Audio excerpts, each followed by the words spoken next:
What's good, family? What's good? What's goody? What's goody? Testing 1, 2. Let me know if y'all can hear me. What's good? Who we got in the building? Let me know if y'all can hear me okay. Testing 1, 2. Let's bring that down a little bit. What's good, family? What's good? Let me know if y'all can hear me. Let me know if y'all can hear me. What's goody? What's goody? What we got in here? Jay Roberts. What's up? What we got? Ern. OKC in the building. Matt, what's up, Matt? What's goody, y'all? All right. Let some people jump in here. Let some people jump in here on the live. What's good, everybody?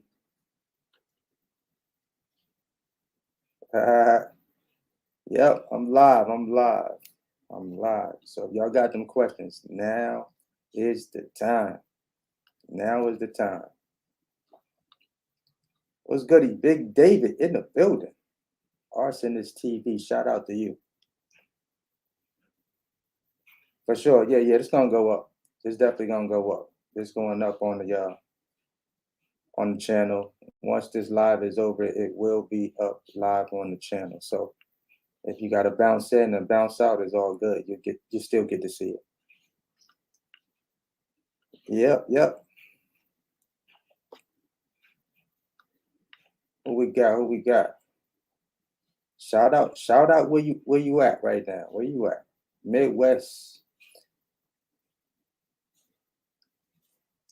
I'm gonna get around to the questions. I'm gonna let a few more people jump in before we dive in. It's been a little minute, but we back, yo. We back. Tulsa, Oklahoma. Chicago. What's up, Chi-Town? Phoenix. AZ. I just got back from Seattle. Well, Bellevue, Kent, Washington, kind of like in that area. I was out there. Got a video dropping on a training I was doing out there on Amazon Relay with a mentee out there. So that was lit. It was pretty lit. I had a good time out there. In that Kent, Washington area. Bellevue, Tahoma. Riverside, Cali. What's up, Kev? Birmingham in the building. What's up, Birmingham? Jersey, I see you. LA. We got Cali in the building. For sure. Finally. It's been a little minute since I dropped a live too. I've been wide open, man. Wide open, just working. Man, I got some good stuff, y'all. Got some good stuff that we got coming down the pipeline, bro. For real. I had to get everything set back up in the studio. But we back now. All right, so I'm gonna start. If you ask a question and it happened to get caught up in the feed somewhere, just shout it, shoot it back through.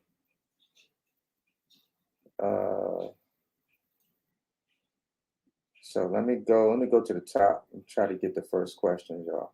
We're gonna go ahead and dive into these questions.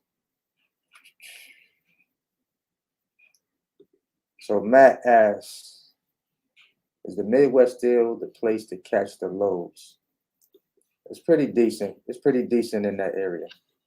Like, it's pretty good. Like, the rates are always, typically when I'm watching the load boards, especially when I'm on DAT, the rates are always like, it depends on where at in the Midwest. Like the Illinois area, where else? Illinois,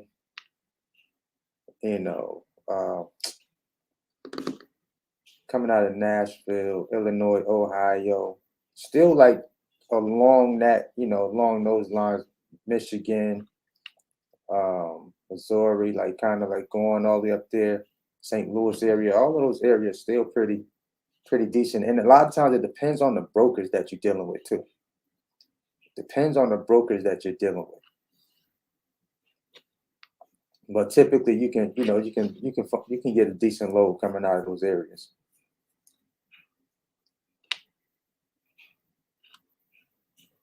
Let's see.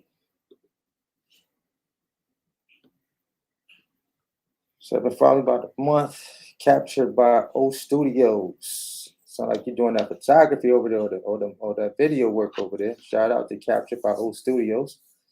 So I'm following about a month now. It's 28,000 enough to actually start a box truck business and run 2 months with that 28,000. So is that with you already having the truck? Because if that's with you already having the truck, yeah, you should be all right with that. I'm not sure if you're taking that 28,000 and going out to purchase the truck, then seeing what you got left over. But if you already have the truck, then yeah, you'll be good with 28. Oh, most definitely. That'll get you going. But with that, and also with that new authority, just keep in mind that, you know, with the new authority, you're definitely going to be looking at a lot of there'll be a lot of brokers that will kind of, not trying to let you run their freight. But then, like I always mention, there's always those other apps out there, um, several different apps that you still can use to get freight from, depending on the location that you're in. Right, a lot of those apps also depend on the location that where you're located at, uh, looking for those loads. So, like I said, if you're in a bad area, definitely gonna have to go to an area where it's popping at, where the money is moving at. And man, I know if y'all follow me on Instagram, I put up a post. One of my mentees sent me a post where TQ Well is building like a $35 million new like headquarters. Like they got tennis courts. Listen, I'm going to talk more in depth about that post that I saw, but I was like, wait a minute. These guys are literally building. I want y'all to think about that for a second. Here's a company that has a plethora of loads out there on their load board as well as on DAT load board. But the loads that they put out there to carriers are dirt cheap. Like literally dirt cheap. And there's almost always no transparency with most brokers that you run freight for. So you'll never know how much of the bag they're actually keeping in their pocket when you're running those loads. And I'm gonna make some announcements as I get further along in today's live, but I got something that I'm launching I think it's gonna be huge, that will definitely help a lot of carriers out. It's new carriers, older carriers, just carriers in general, when it comes to dealing with brokers, right? Or not dealing with brokers. So we're gonna get into that a little later on in this live. But man, when I saw that, I was like, yo, that's crazy. That's and hiring 3,500 new employees. So that should tell you a lot right there. How much of that bag is potentially being kept in their pockets, right? Just sitting in the cubicle. Yeah, they did the work to go get the freight, but still, like that's crazy. The people that are actually out here doing the work, who's really winning in that situation, right? So yeah, we're gonna get a little more into that in a little bit though. But yeah, I saw that post and I was like, this is bananas. This is bananas. All right, so let me jump into the next question.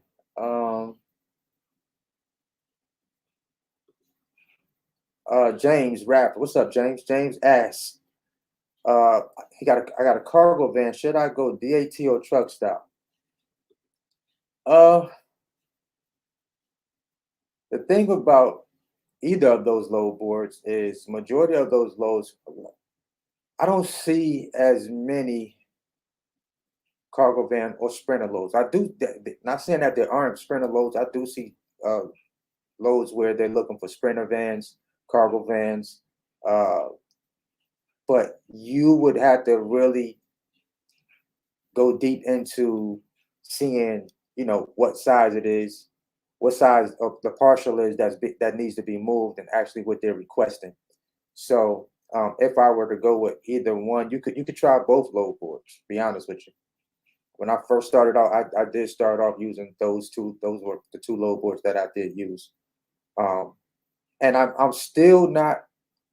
I know that a Selectus load board. I don't know if any of you guys use the Selectus load board, but I know that over there on the Selectus load board, I've never used it. I know people that have used it, but they cater to sprinters, cargo vans, and box trucks. That's like a majority of the freight that they move on that platform. But the thing I don't like about that load board is they want to lock you in for 12 months, a 12-month contract. And I feel like if you're gonna use a load board, it should be your option to whether you want to continue service with that load board or not, whether you want to keep using that load board if it's working for you. What if you get the load board and you're not getting loads that you look for, and they're locking you into a 12-month contract? I had a conversation with them, and I was wondering, like, why is it a contract? If the load board is great, why would you make people sign a contract to use it? That was a little crazy to me, so I decided not to go with that load board. But if you use that load board, drop it in the comment section. Let me know if you do use, if anybody in here uses Selectus.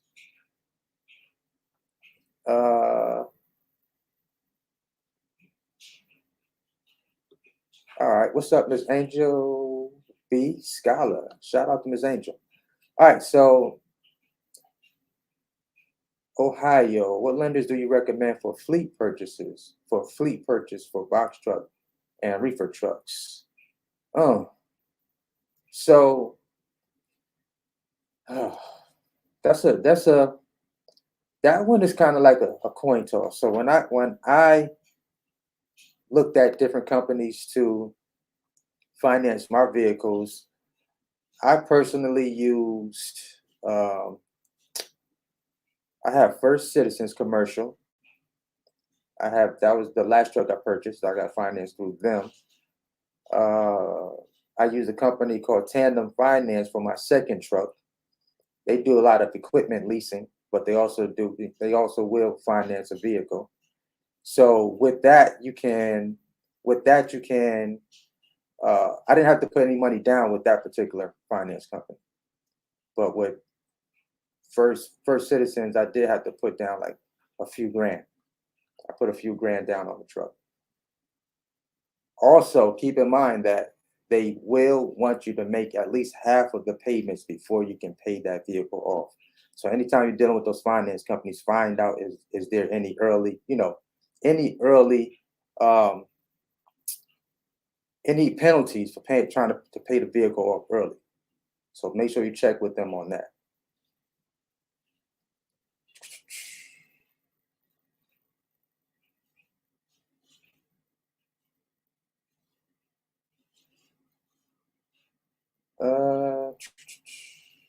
What else we got? What else we got? Where else y'all tapping in from? Said, do you use OTR solutions or just dispatch yourself? I dispatch myself currently. Yeah, but I also use OTR. I use OTR for factoring. That's my factoring company to factor my loads.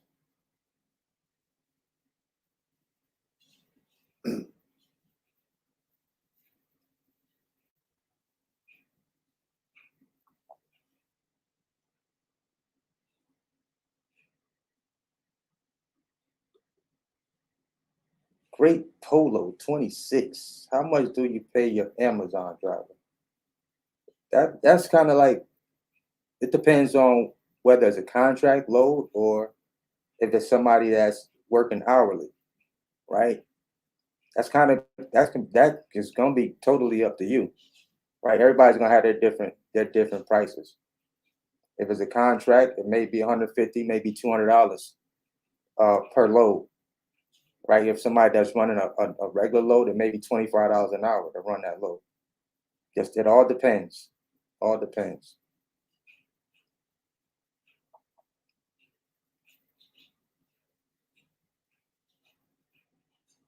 Now, Jay asks, is renting a truck with the new authority possible to make money?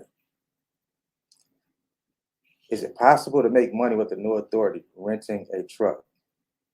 In these times, it may be a little tougher.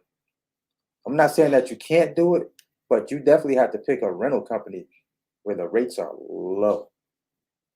Make sure you pick a rental company that has lower rates in order for the numbers to make sense, right? And the way that brokers, like if you're dealing with brokers, the way that brokers are treating new authorities at this point right now is crazy.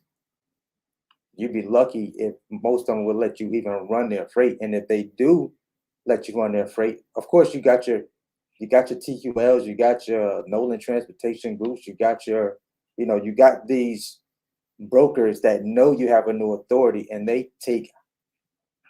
highly they take advantage of that. They take advantage of you having a new authority. They know you new. They know you're trying to make some money. They know you probably got a rental, right? So they're going to give you a low rate most times. Most times that rate is not going to make sense. And this is how they're able to scale up and build a $35 million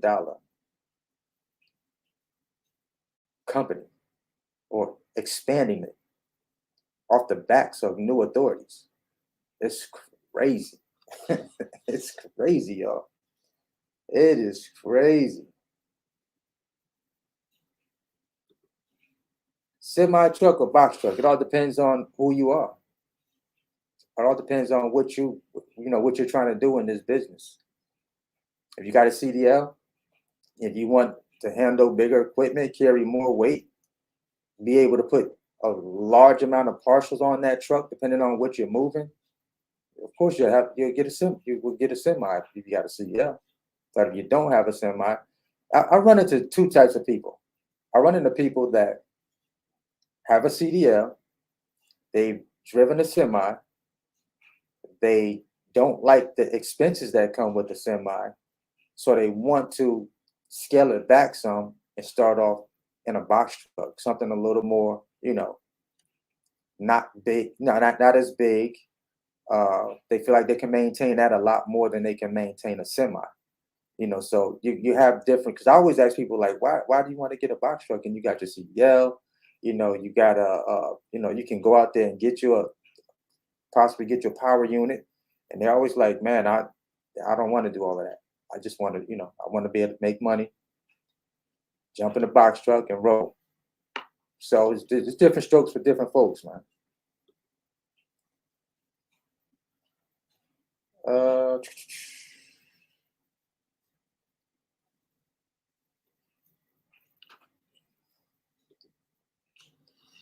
so what exactly do you tell the shippers like on your first call to book a load? If I'm looking at a load, I'm pretty much like, hey, so you got a load going from, let's say, Charlotte, North Carolina to Nashville, Tennessee.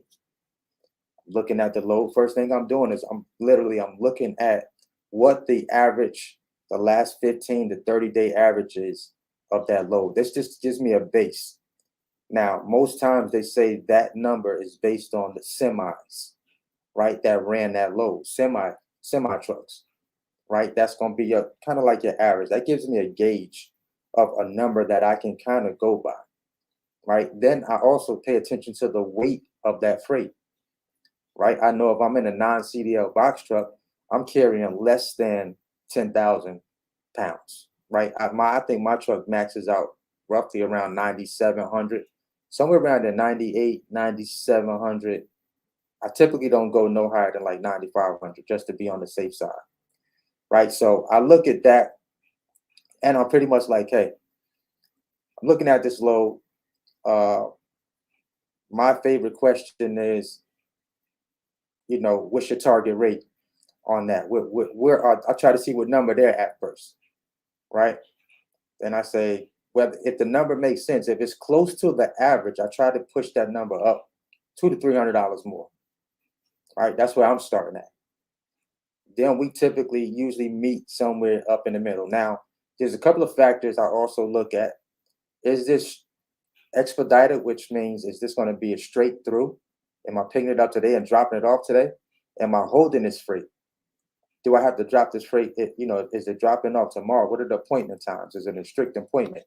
Is it a window of time to drop this load off? So these are the factors that I look at, and whether I have to load that truck or unload that truck, those are also more factors that I look at when I'm pricing out a load that I may be looking at on the load board.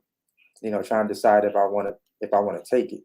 So I take all of those factors and I come up with my number that makes sense, to move that load. So those are the things that you want to look at when you're booking a load with, brokers. So you're not really telling shippers. You probably meant when you're dealing with brokers, like, because if you're using a load board, you're dealing with brokers. You're not dealing with the shippers. So that's pretty much my game plan when I'm looking at a load. That's kind of like the verbiage that I use. Shout out to Virginia Beach, Detroit in the building.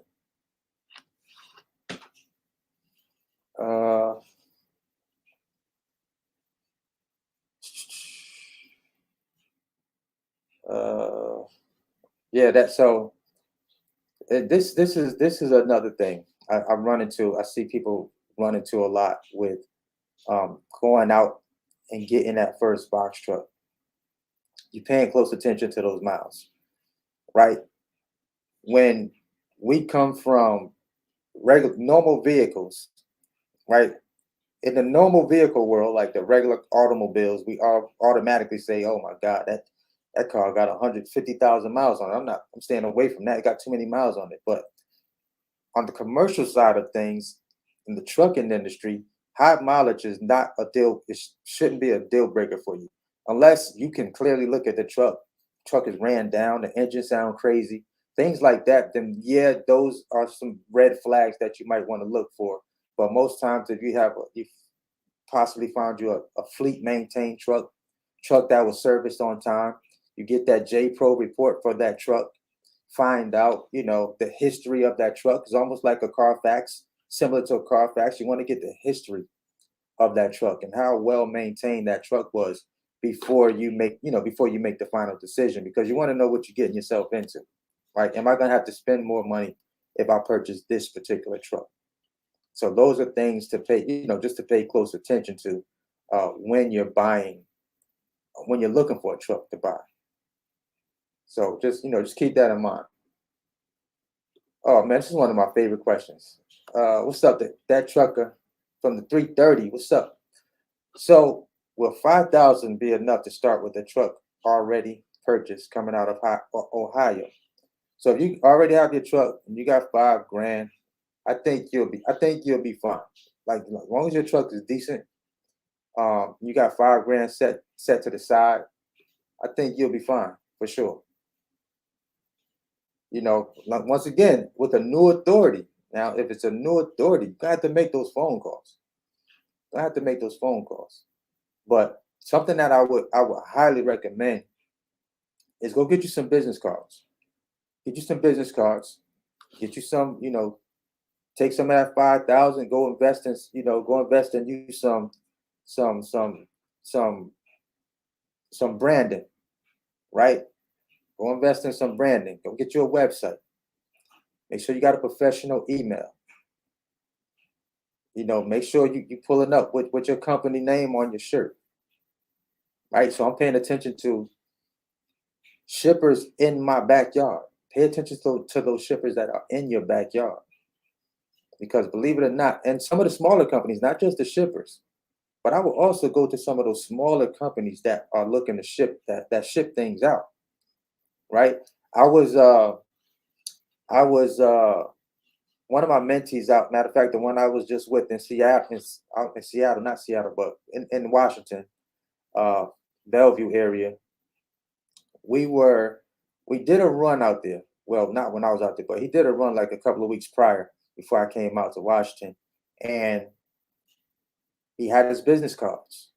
He hit like 3 shippers that were out there where he dropped some freight off at. And guess what? The second shipper he dropped off at reached back out to him and asked him how much would he charge to move or to pick up some freight for him, and bring it back to them. And he hit me up, say, what number should I give him? And they agreed on the number. And now he has a direct shipper in his back pocket now, right? And he didn't even blink when he gave him the number for like 70 something miles or something like that. I think it was like 750 or something, somewhere around that ballpark. It's like 750. And just like that, just by being active and being out there and talking to people, like and on the flip side of that, we've seen brokers literally say weird stuff like, hey, when you get to the shipper, don't talk to anybody. Like, you gotta be kidding me. Don't talk to anybody? Oh, because you don't want me to get direct business with any of these places that, any of these shippers that we're going to. You gotta be out your mind. Gotta be out your mind. Now, in those rate confirmation sheets, when you do sign those broker agreements, they typically have in that contract that there's a certain amount of days that they don't want you to try to go reach back out to those shippers. So make sure you pay attention to those agreements that you're signing when you're onboarding with any broker. They always typically have something in the fine print that says, hey, you can't go back and try and solicit the shippers that you've done business with for X amount of, and that we brought to you, or we brought you to for X amount of days. So pay close attention to that. Hope that was some great information for some of you. A lot of, especially some of the new people.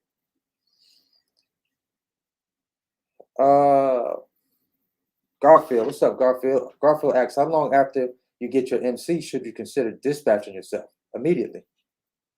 I would.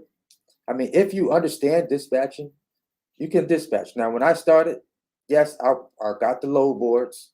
I started dispatching myself. I also had a couple of different dispatchers that were dispatching loads for me.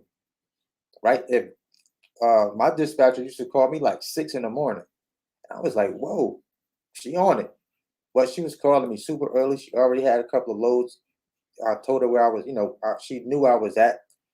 I would wake up. But a lot of times, to be honest with y'all, a lot of times I would jump on the load board and I would be looking at the same loads that she's looking at. We're basically using the same load boards, right? So I was seeing the same loads she saw, but I went on ahead and let her get it because she saw it before I did. I was like, yeah, go ahead and book it. I didn't have to get on the phone with the broker, just a few things that I didn't have to do myself that she was able to negotiate. She'd be like, what number do you need to be at? I'm like, I want to get this for the load, see if the broker will do that. Of course, they going back and forth through email. And sometimes I got it at that price. Sometimes I got it for a little under. So it just depends on, it depends on you. How involved do you want to be in, booking your loads, right? But you also have to know where you're going. Where is that truck going to? Pay close attention to where your truck is moving to, even if you're dealing with a dispatcher. Those are things that you want to pay close attention to, because you don't want to end up in an area where there are no loads coming out of there, or you may have to deadhead 2-3 hours from the city that you just dropped the load off in. So, pay close attention to things like that.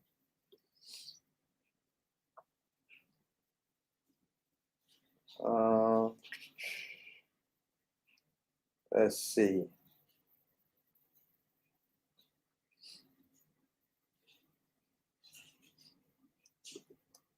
So it's a great question. Joe Sean, I hope I'm saying that right. Joe Sean Rodriguez. How do you calculate cost per mile to keep in the positive? Well, you just gotta get all your numbers, get all your fixed costs. Find out what all of your fixed costs are. If you're not going OTR, you want to know about how many miles you're going to be running. Typically average of miles you're going to be doing yearly, right? Get all your fixed costs. Calculate those numbers. Find out whatever your dollar per mile, whatever your rate is for your vehicle.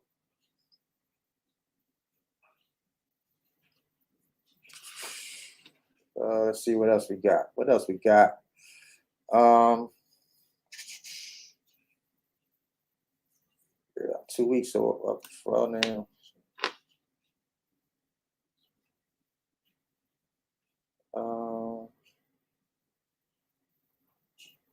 I'm trying, king me. I'm trying to. You said I follow your video. I'm 2 weeks from up and rolling. Want to show love. Do you have anything Speedway in your area? Want to get back? Speedway. I'm not really understanding the question. Anything Speedway in your area? Want to get back? Not sure which. Angel B asks, do you recommend a dispatcher for Amazon loads? If so, which company do you recommend? Currently using Dispatch Experts, but my dispatcher isn't familiar with Amazon. Seems they prefer DAT truck stop. Yeah. So in order to be dispatched for Amazon, you have to have an Amazon account. Right? That's the only way you're gonna move Amazon loads, or unless you are running under someone else's Amazon account. Right. So typically dispatchers don't have access to Amazon load board. Right. They typically do not have that access. But I would say if you're at least 180 days active, then yes, you can dispatch your own Amazon loads, using your own load board. You wouldn't need a dispatcher to dispatch any Amazon stuff. But at times there are Amazon loads on DAT. But when you do call those numbers, Amazon, that 800 number is going to ask you, do you already have an Amazon account? And if you do, so on and so forth, then you can go ahead and book that load. They'll send that load over to your load board once you negotiate the rate. So, and I love when I see DAT loads or Amazon loads on the DAT load board, because I know I'm going to get a nice little bag for that load. I know it's going to pay good. It's going to pay way better than it does off the Amazon load board. Because when they post it on DAT, they really need to move that load. And it pays way better. Like we ran a load a couple weeks ago, caught one off of there. Matter of fact, I think I posted that on Instagram, where Amazon actually called me for that load. It was also posted on DAT, but they called me, and we ended up moving that load for like $850. I think we went 200 miles. 200 miles, Tennessee to Georgia. Yep, Nashville to like Georgia. Like right there in Atlanta, pretty much. But that was a good load.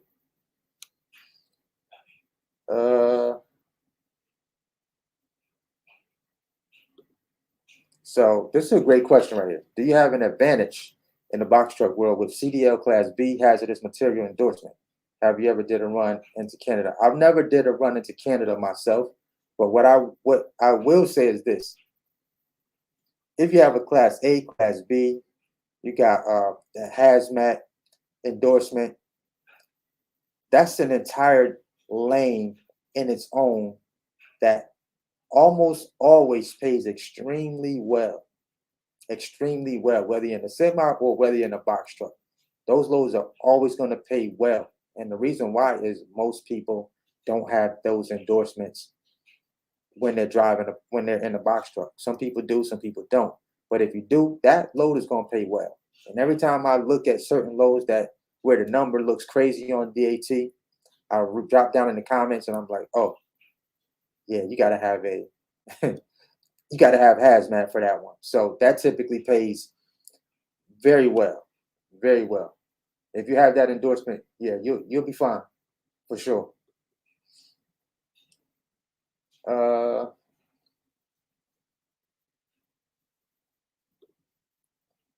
So Mooka Nukes, shout out to Mooka Nukes. Does it matter if you are a new authority and just got your level 1 inspection? Would that help with booking more loads? Absolutely. Absolutely. If I'm a new authority and I've already had a level 1 inspection, most times when I reach out to a broker, I am leading the conversation with that information right there. Because their first question they're going to ask is, hey, what's your MC number? Once they ask you what's your MC number, after that, I'm cutting them off I'm cutting them off right after that. Oh yeah, I'm a new authority, but I've already had my level 1 inspection. Right. So when they see your authority, they should see that pop up on the Safer website. Right. They're gonna see any inspections that you've had. A level 3 is not gonna cut it. That's just a driver inspection. So a DOT officer pulls you over and they give you a level 3, or you go through a weigh station and they give you a level 3, that inspection is not going to do too much for you, right? You need that level 1 or level 2. Those are the ones that brokers look at, right? And I'm gonna be honest with y'all. I'm building something right now, y'all. Where I'm totally about to get away from brokers as much as I can.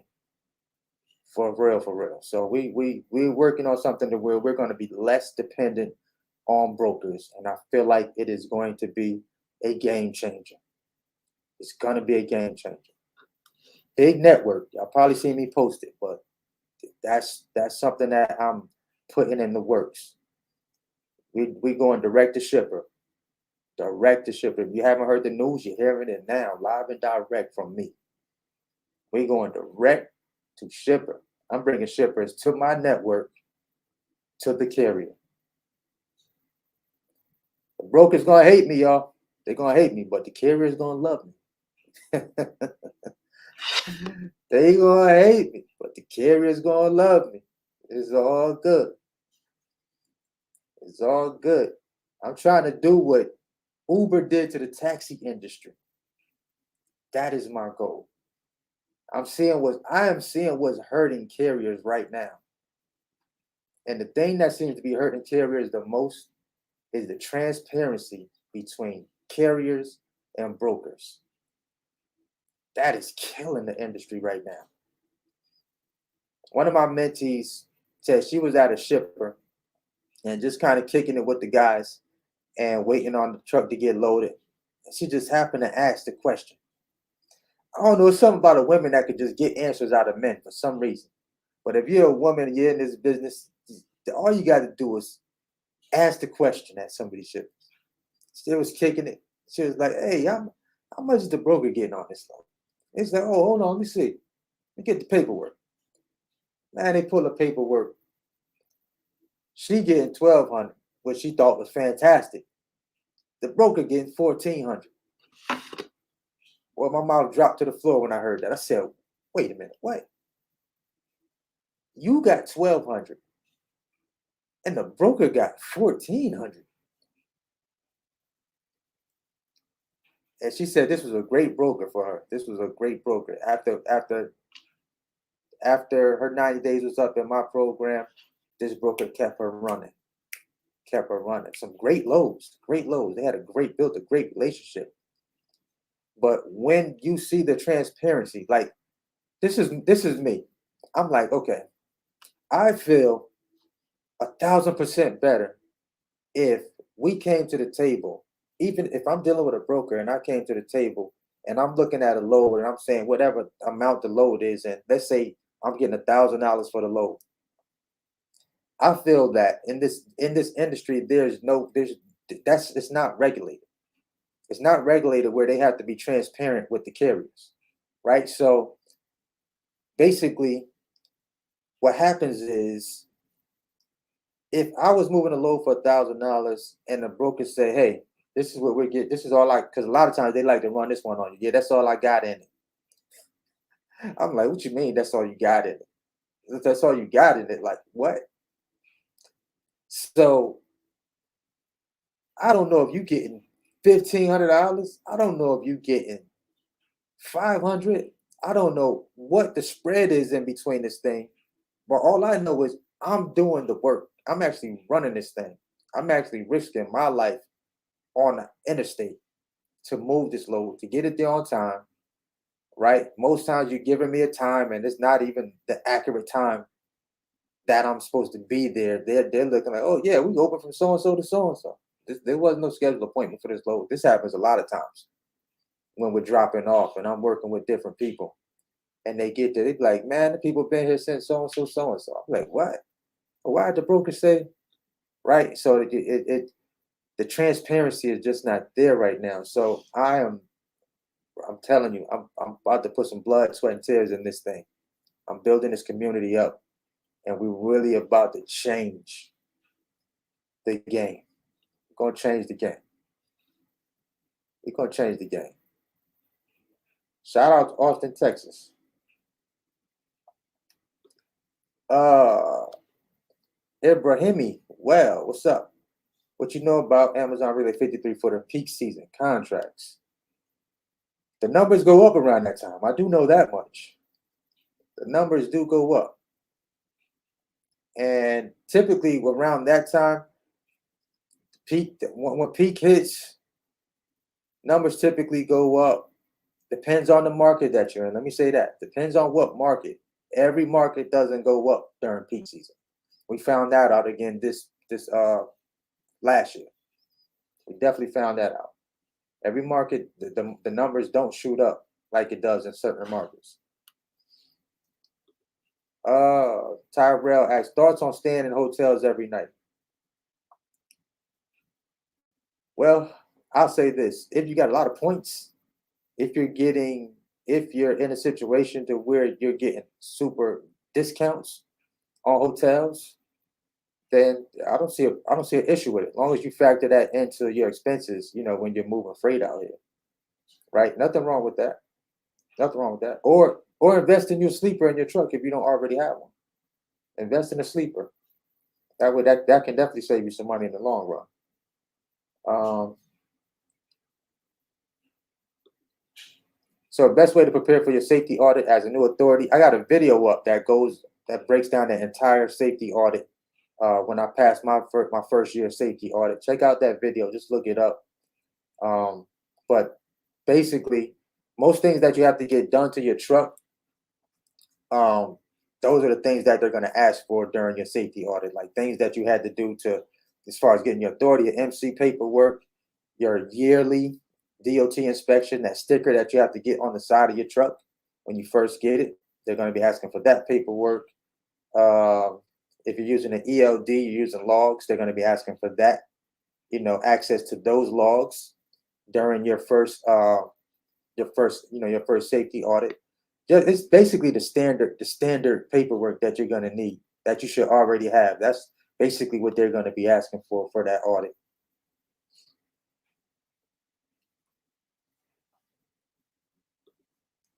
Okay, Andrew. So you want them to dispatch using your Amazon account.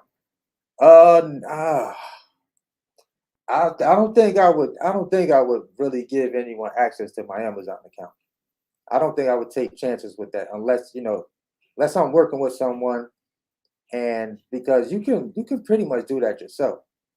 Like I wouldn't want to pay anyone to, like, I've seen people factor in their Amazon loads. I'm like, bro, what are you doing? Why are you factoring your Amazon loads when Amazon pays you every Thursday?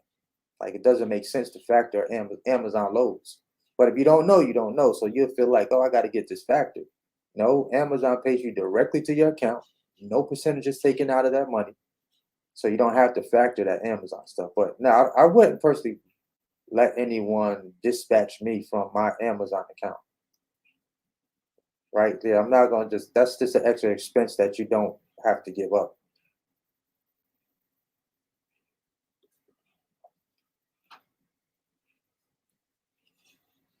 Uh,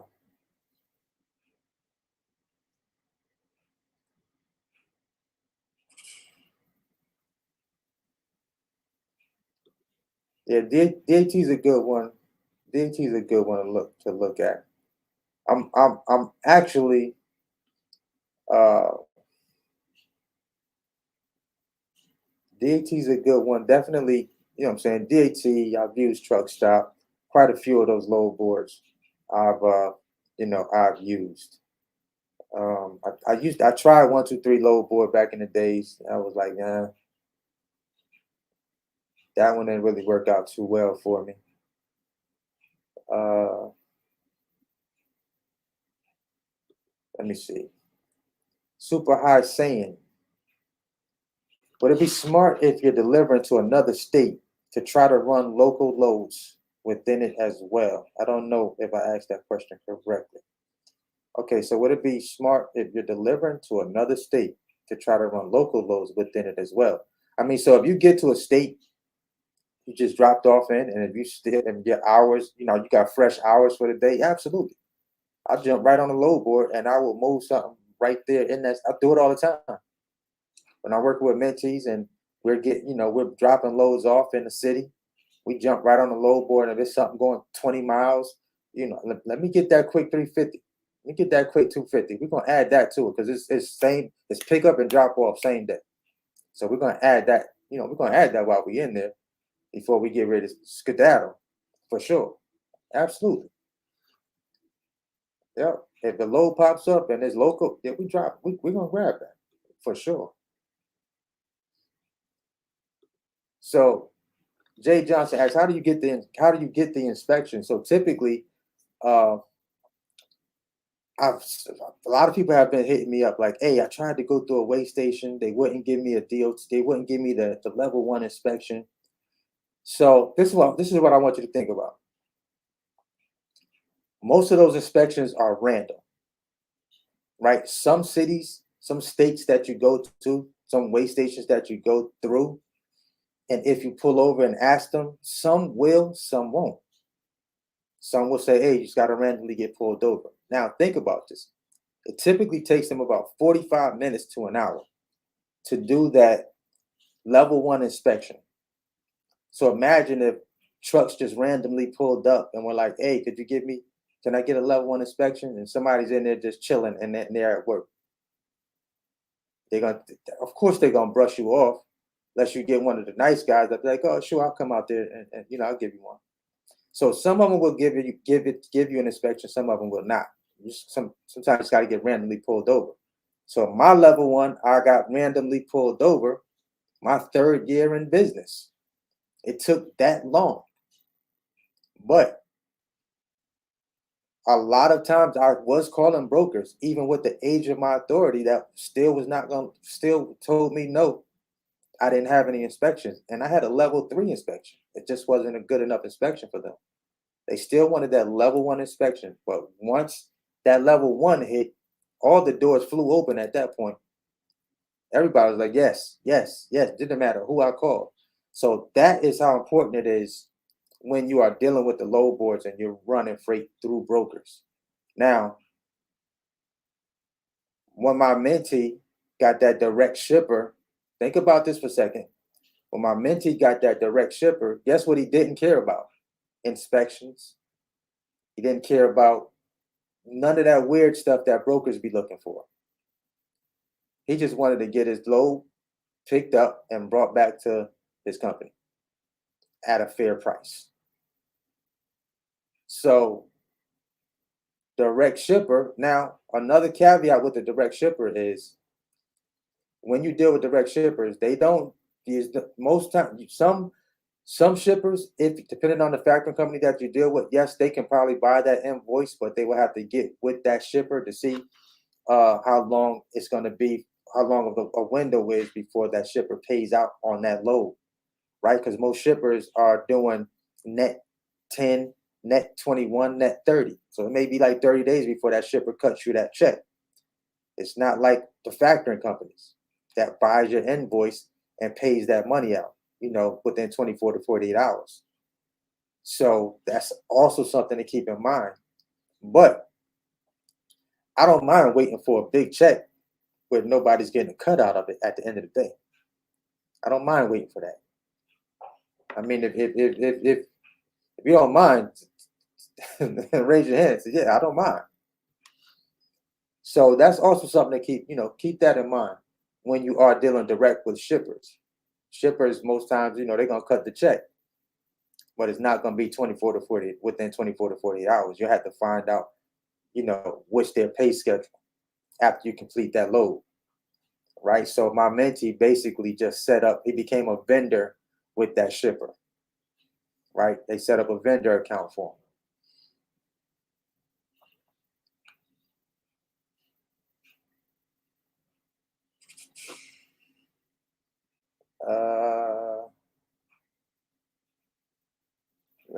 Let's see. Holy Night, shout out to Holy Night. Let's go, let's get it.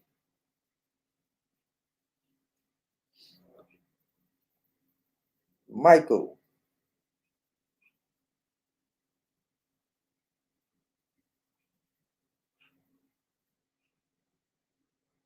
For sure.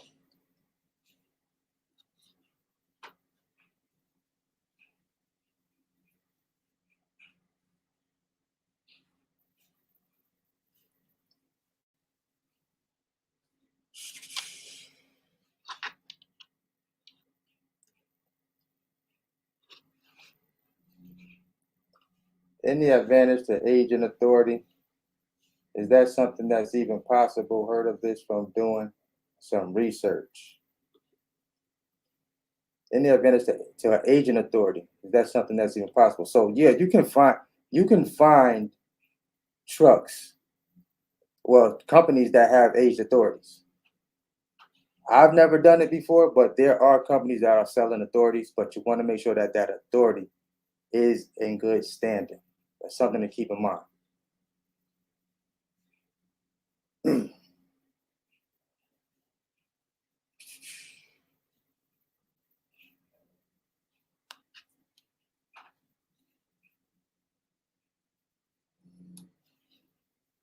Let's see here.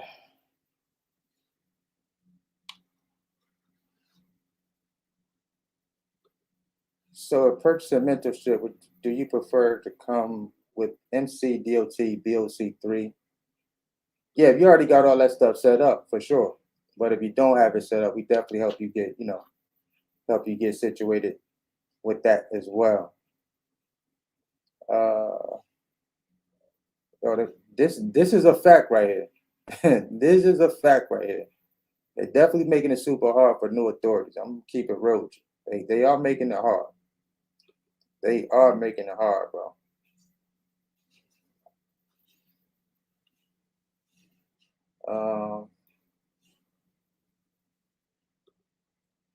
So DK said, I'm not allowed to leave the state of Arizona. Is it worth getting a truck if I can't leave the state? If you can't leave the state, that's a tough one.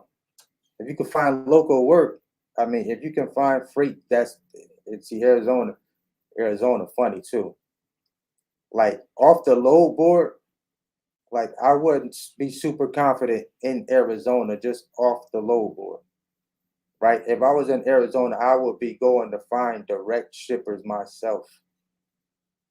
I'm trying to get all the money and keep most of it in my pocket if I'm just being local in any area.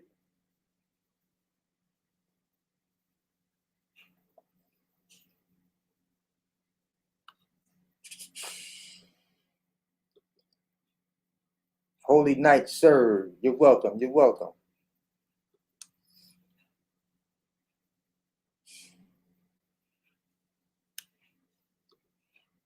So Nigel Jeffers asks, will it be good to start working with a 24-foot straight box? Have one ready to go and I started an escort. That's what's up. Yeah, 24-foot, 26-foot, either one. Either one. Yep. If you got your hands on a 24, get in it and go. Get in it and go. Level one inspection. Level one inspection, you're either going to have to get pulled over randomly or go through a weigh station. If you go through a weigh station, you can ask. Not always will they give you one though. They will sometimes them guys them officers are a little lazy. They're a little lazy. Like one of my guys pulled up at a weigh station One officer was telling him to pull over for an inspection. The other one was on the intercom thing telling him to go ahead. So he got caught in the crossfire between two coworkers. But the guy kept telling him pull in. The other one was saying just go ahead. He went on ahead and pulled over though. He wasn't trying to get in the middle of that crossfire right there. So he did the right thing. They ended up giving him a level 3. He ended up doing a level 3, getting a level 3 inspection though.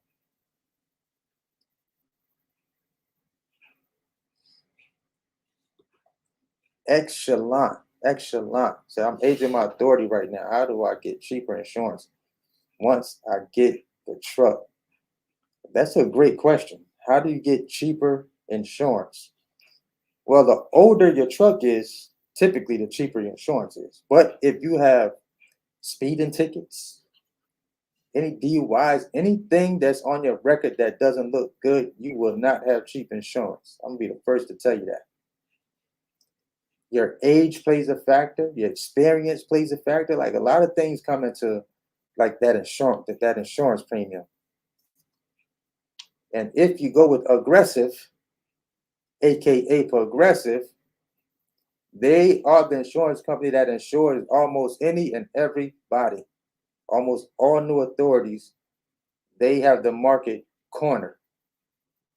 That is why the prices are so crazy, because most times when you call some of these insurance companies, they're not going to insure you. My current insurance company, you have to be at least 2 years active before they will even insure you. At least a couple of years in the game. And if you're not, you can't get insurance with them. And they're one of the best in the business. One of the best in the business. Great West Casualty. I'm not giving my agent no shout out, not on my channel. She is not cutting the check. So y'all can go directly to them if you want to get insurance. She told me thank you last time. Somebody signed up from your YouTube channel. You did. Thank you. I cut that check. I ain't sending people for free. No.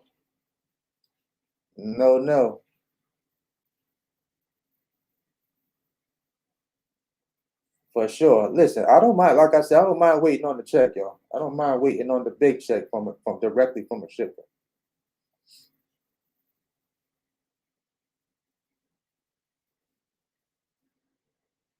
For sure.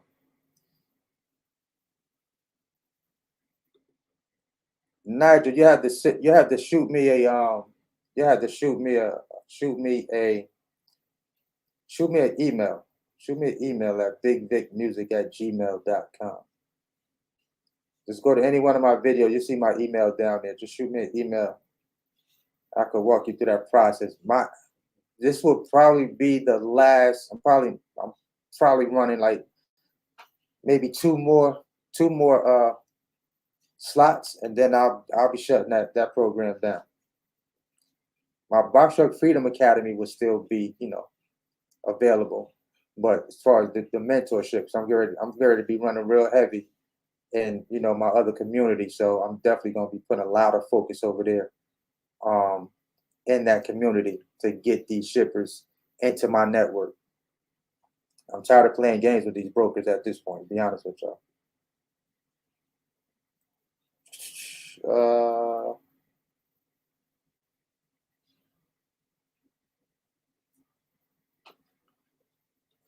Let's see here. Biannual. Andrew asks, when inputting your biannual MCS 150 update on the FMCSA website, which area do you check to do the annual update? So if you go to their website, just typically look for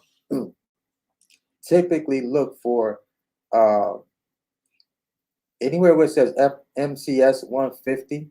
If you Google it, it should pop up and bring you directly to that page on the FMCSA website. But you will have to download that paper or print. You will have to print that paper off because they want a real signature. You can't use like a computer generated signature to do that update. So they definitely want you to sign it for real. You can either fax that back to them or upload it on their website. Um, and that's something we have to do yearly. We definitely have to do that MCS 150 update every year.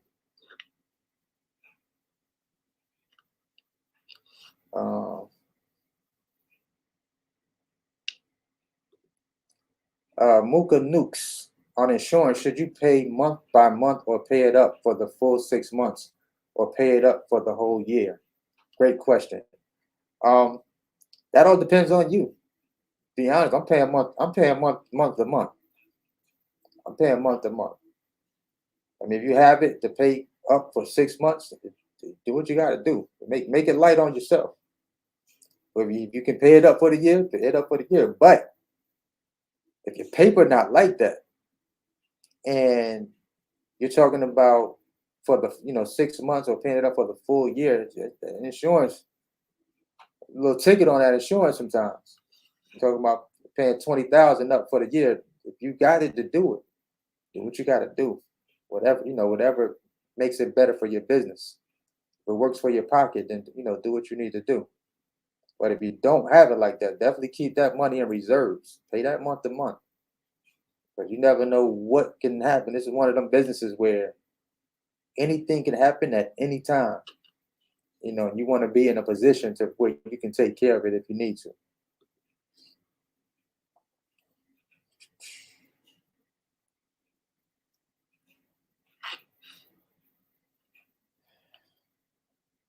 Yeah, I've definitely heard a couple of people I've heard talk about canal for insurance starting off.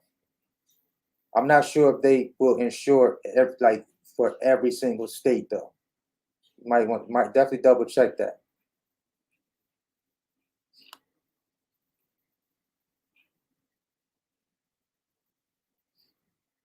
Mm,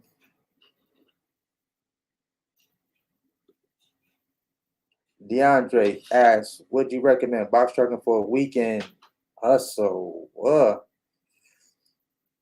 That's a good question. I've never done anything on Uber Freight before, so I definitely wouldn't be able to tell you. I think that was one of the apps I downloaded in the beginning, but I've never ran anything on Uber Freight.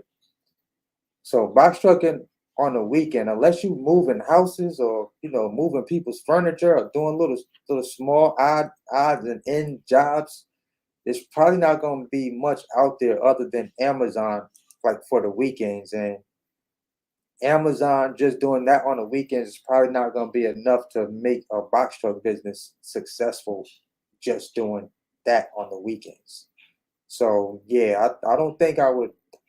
Nah, that's not something I would recommend. Just doing it on the weekend. No sir. No sir. Nah, because for me, that's a lot to invest. Unless you got a truck laying around or something like that, something you didn't have to spend a lot of money in, then maybe you could probably make something like that work. You don't got no truck note, insurance is low, then maybe you can, be moving some furniture or something on the weekend. Doing those types of gigs with that truck. But just on the weekend, nah, I definitely wouldn't. I wouldn't even waste my time.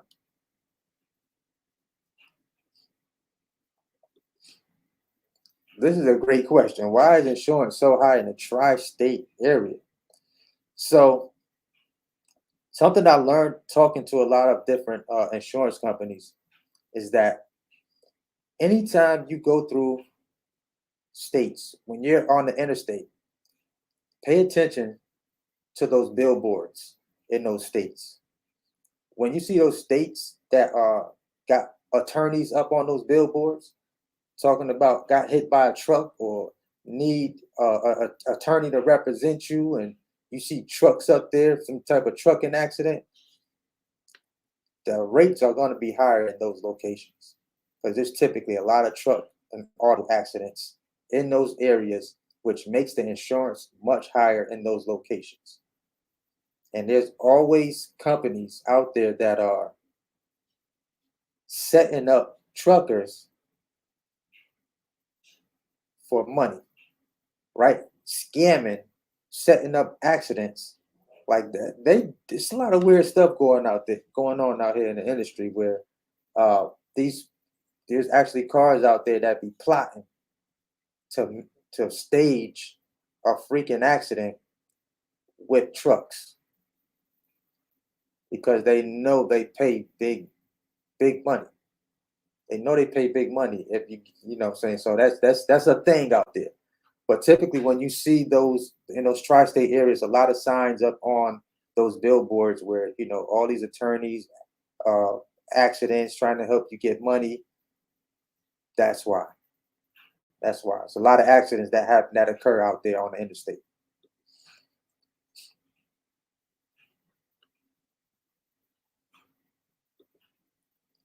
And, Empty said, I have over 25 tickets throughout my life. Would that hurt my chance of being a box truck driver? Ooh wee. Boy, 25 tickets. Boy, I don't know. Boy, that's a lot of tickets. That's a lot of tickets. And if you don't think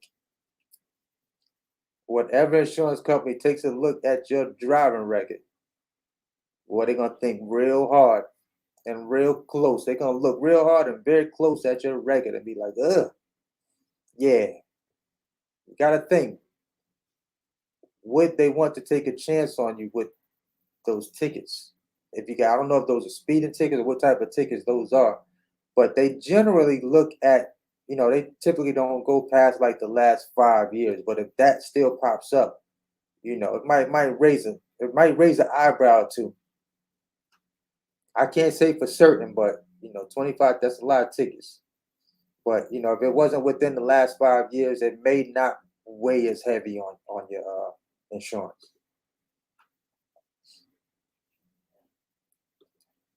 Yeah, Tremaine, we were just talking about hazmat box truck loads. They pay very, very, very well. That's like I was saying earlier, that's a whole lane in itself. Hazmat loads. They almost always pay very well.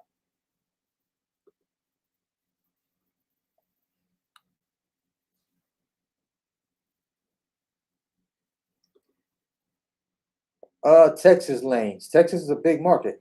Texas is a big market. There's almost always freight in that market. Just depends on where at in Texas, but Texas is so huge. Between Texas and California, those are probably the two biggest states with the most freight coming in and out of those areas.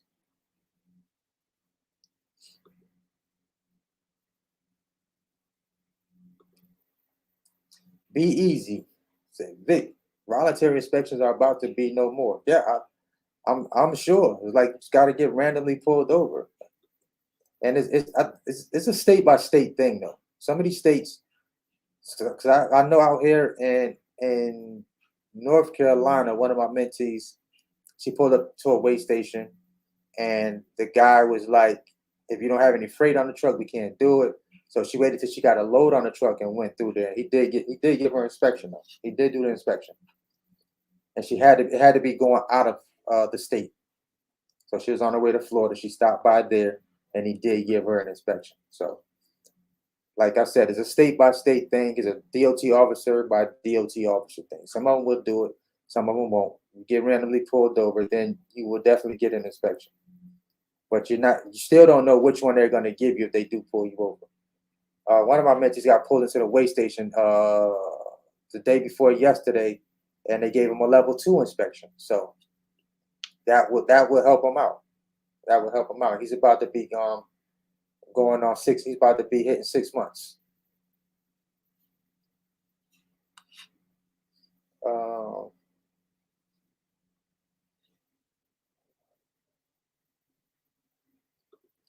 so Jay Johnson said he started trying to find financing. It's hard. It's hard. I think I'm going to have to rent or find someone I can work for and save up. So in terms of financing, credit is going to be the number one factor. It's going to be one of the number one factors. And if your credit is pretty strong, then it probably will not be hard for you to get funding for buying a box truck. Credit definitely plays a major part.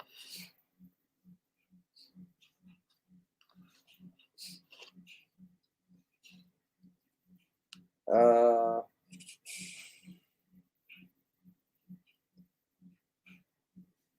I got you, Nigel. I got you.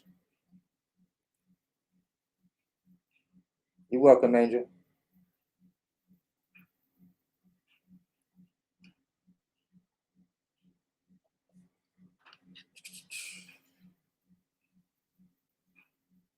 What?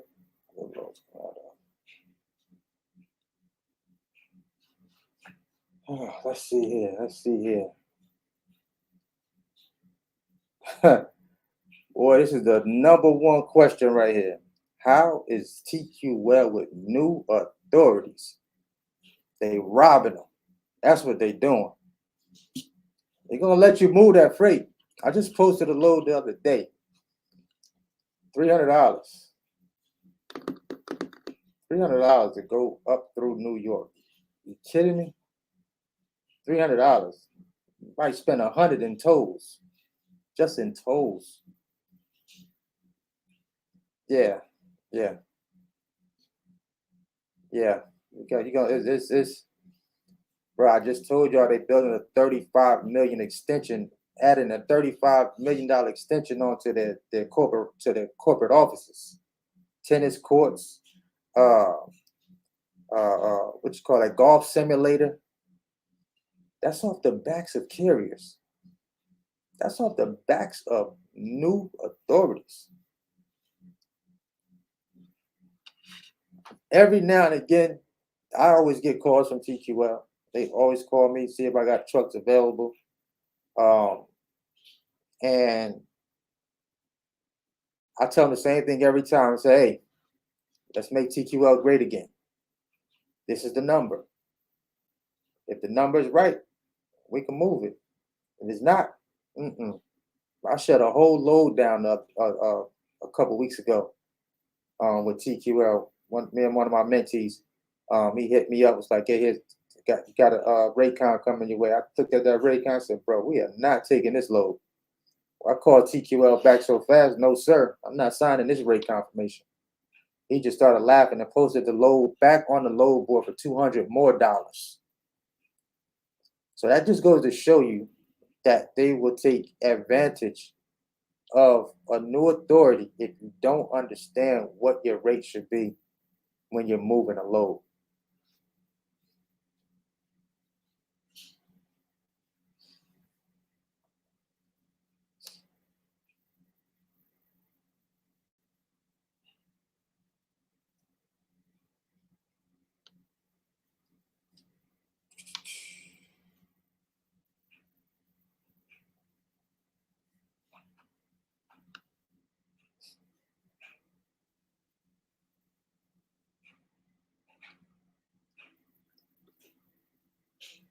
Yeah, Tremaine, you had to shoot me an email at bigbigmusic@gmail.com.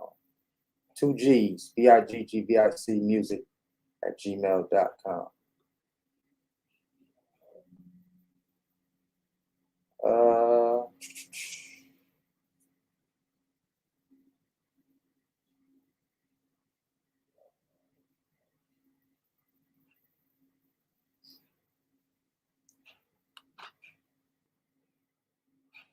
um, so what does it mean on FMCSA when it lists you in new entrant program? We passed our annual new entrant inspection, but this is the status listed on my FMCSA report. I don't think I've seen that. I don't think I've seen that before, where it lists you as a new entrant. Yeah, I don't think I've seen that one, Miss Angel.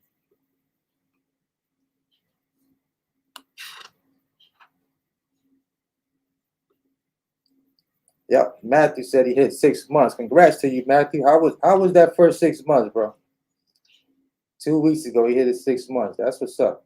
Waiting on approval from Amazon Relay as we speak. That's what's up. Congrats to you on the 6 months. Matthew said TQL would try you. Boy, if you think they won't, boy, they would take full advantage of you. Man, one of my other mentees, man, we had I was doing something. He hit me up and was like, yo, I got him. I said, you mean you got him? He told me we got a Raycon coming your way. And I think it was like a $1,600 load was coming out of Michigan. And I got the Raycon, and then we got the stops on that thing. This was TQL. When I tell y'all the load was picking up Friday and dropping on Tuesday, the final, it was like 4 different cities, states, bro. I said, no. But he was trying to get back to the crib, but it was bringing him back to the crib, even though it was bringing him back to the crib. I said, bro, wait a minute. We got how many stops? Well, we had to stop in Indiana, uh, some part of North Carolina, some part of Virginia, 2 parts of Virginia, another part of North Carolina. I said, man, bro, anytime it looked too good to be true, the bag looked different, and it's paying more money with boy, you gotta triple, double, and triple check before you accept that load. I'm telling you now. I always ask them, how many stops you got? How many stops you got? hey, let me tell you something. Everybody, I think most people that have new authorities, bro, y'all done dealt with TQL in some way, shape, or form. Y'all done dealt with them. They done hit y'all with one of them lows. Y'all was like, yo, this is too much. This is too much work for what they paying me for this thing. That's a bus. I started a month ago, and they're killing me. When can I start to see relief? Man, the thing, man, if you can get that level 1 inspection as humanly fast as possible as you can, that's going to help you out a lot, especially with a lot of when you're dealing with brokers. But what I will say is this: as you are going out to these shippers, I need y'all to hear me very, very well. As you are going out to these shippers, you have to be always consciously thinking about building up your relationships. Building up your relationships. You can't just think about the big shippers all the time. We got these mom and pop smaller companies that move freight. They move freight. One of my mentees, I think I started to mention this earlier. One of my mentees out in Washington, we ran this other load, right? And we went to go pick up the broker posted this load on DAT. We went to go get this load. We get there. It's a residential pickup. It's one lady selling her furniture going about 110 miles to another customer, which was another residential customer that was buying the furniture from this lady. So when he got to the pickup, I said, man, ask that lady where she posted that load at. Where did she post that at? So the customer actually posted that load on a site called Shipley. I'm sure some of y'all heard of that. It's a site called Shipley. So on Shipley, customers go on there when they need stuff, moved or stuff shipped. So this particular broker caught the load off of Shipley, took the load from Shipley and posted it on the DAT load board. My guy got $350 for it. The broker got like $150. This was a cash on delivery load. So the customer paid the driver, gave him like a $50 tip. So he ended up getting about $400 from that load. And the broker got $150. I said, wait a minute. So this lady went on Shipley, posted her job that she needed. She needed her furniture picked up. The driver would have to actually load up the truck with it was a sectional living room, like couch setup or something like that. And he loaded it and unloaded it when he got to the receiver and the other lady on the other end. So I said, wait a minute. I started putting 2 and 2 together. I said, so customers are actually posting up that they need things shipped. right? And how my network is going to work is those customers are going to be able to find me and need that same stuff moved through my network of carriers that I have in my big network, right? So the reason why, as a carrier, if you don't have a website currently, the reason why most new carriers use load boards is because shippers can't find you. If you don't have a website, if your site doesn't, you don't have any SEO done for your site, which is search engine optimization, this means when people or companies are looking to ship something, you don't pop up. No one knows you exist, right? So if you have a search engine optimized website, let's say in your local area, let's say if I'm in Charlotte, or if I'm in Phoenix, Arizona, someone's gonna go on Google in Phoenix, Arizona, and type in that they need something shipped, right? So whoever pops up on that first top list of Google, that's who's gonna get that work, right? That customer is gonna put a bid in about how much they're looking to spend to get this particular thing moved, and if you pop up, you can get that direct cash from that customer versus having to go on the load boards, right? So most shippers for years have been going to Google, and who pops up? Brokers are popping up, bigger carriers are popping up in that search. And these are the people that they're negotiating with to move their freight. Now, I am more than sure that some shippers are getting overcharged to move things that they need to get moved by brokers. And that is why I'm more than likely going to be that uh, Uber, like Uber did the taxi industry. I'm telling you, I'm about to take the bull. I'm gonna take the bull down. I'm taking the bull down, y'all. I'm taking the bull down. But it's gonna take a network. It's gonna take a cohesive network. I'm gonna have to build this network out to where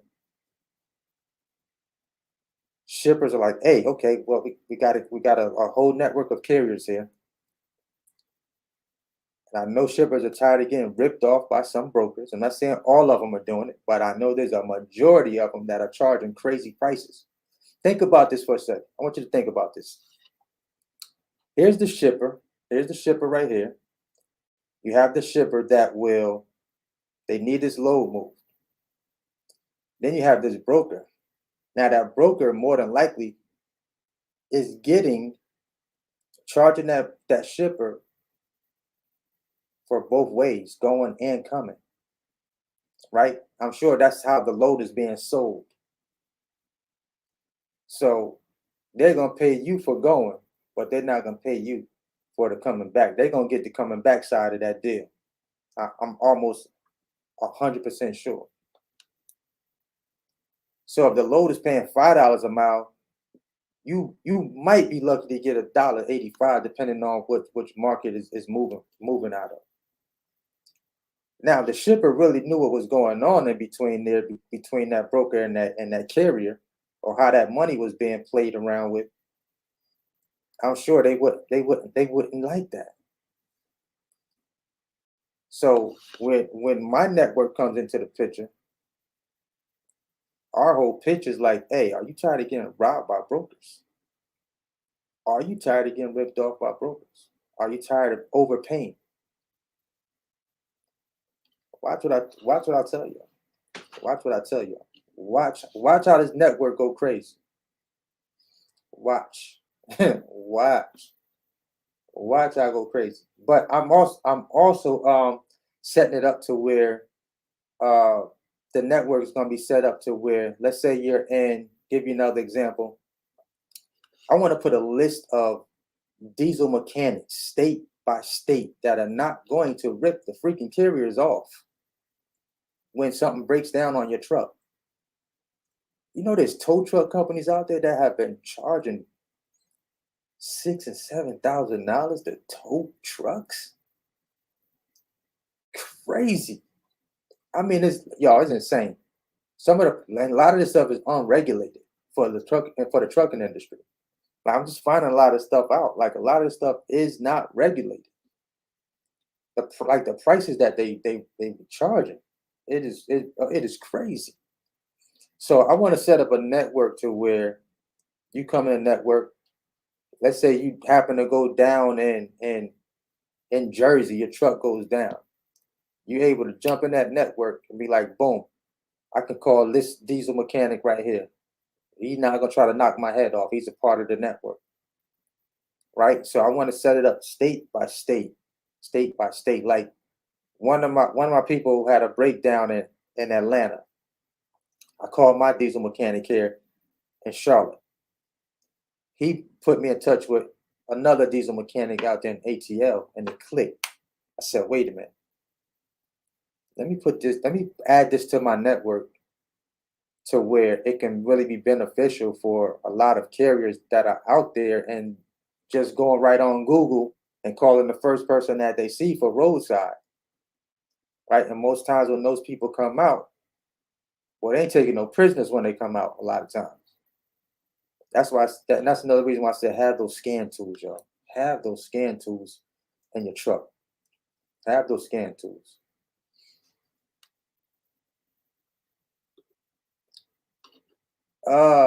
Master Bubba said, I have a question. Do you have to go through weigh stations as a box truck? I'm confused. If you got a commercial vehicle, you got to go through them weigh stations. You got to go through them weigh stations. You might skip a few of them.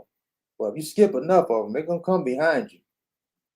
But I go through the weigh stations. I definitely go through them. There's no reason not to, especially if, I got commercial freight on my truck. I'm going through the weigh station.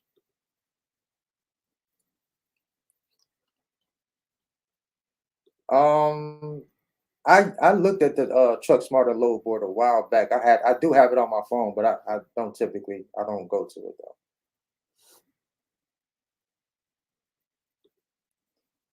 Prime Educational Services. What's up? How do you know when it's a good price for a load?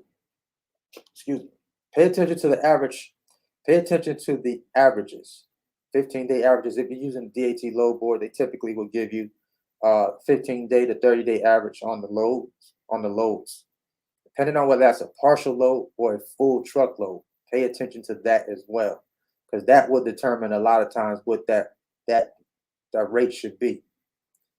Right. So partial, if it's a partial load, if it's not a full truckload, it's not going to pay nowhere near what the full truckload should be paying. Now, they want your truck to be dedicated to only that freight.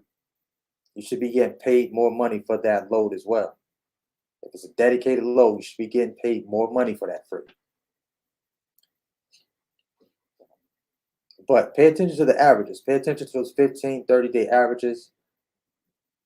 Brokers will try to, if you say, hey, that's less than what the average is, they're gonna be saying, the first thing they're gonna say is, hey, well, that's for a semi. And what you can come back with is, well, hey, I'm just the same, it's still heavy for my box truck. May not cost me as much in diesel, but it's still the miles still have to be driven. You notice everybody saying the same thing right now, right? TQL ain't with it. TQL ain't with it. Best load board for fresh startups. DAT. I've been using DAT. I started off with DAT truck stop. Of course, I started with Amazon Relay. My first 6 months was mostly Amazon. So that did get me through my first 6 months. But check out Freight, FRAYT. Check out the Freight load board. Check out the Curry Driver app. Check them out as well. I get Curry Driver hits every single day. I get hits for them every day.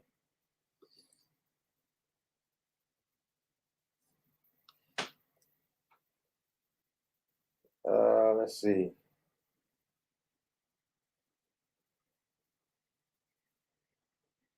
Hold up, Master. Hold up. Master Bubba Love said, bro, I had 20 stops for $2,340 going from Atlanta to New Jersey with TQL. And it like to kill me. I learned my lessons, but I was plugging it all the way. He's out plugging all the way. You got to. You got to. You got to. That's what you got to do when you out there. Listen, ain't nobody gonna work your business like you do. Nobody. Absolutely. Corey Judge, it's a great question. Do you leave a business card for potential new? Absolutely. Get those business cards. Get those business cards. Shout out to the box truck couple. I see you. I see you, Christy. How are you? How are you? I see y'all in the building.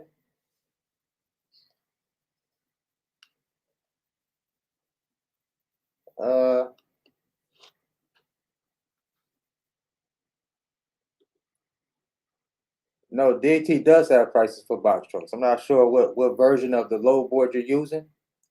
If you're using the Pro plan, DAT1 Pro plan, you will most times you will see prices. Some of them don't have prices though. Certain loads won't have a price up there. Some will, some won't. Just depends on the it all depends on the broker that's posting the load, right? But still, even if you don't see a number posted, pay attention to that 15 to 30 day average on those loads. Pay close attention to it.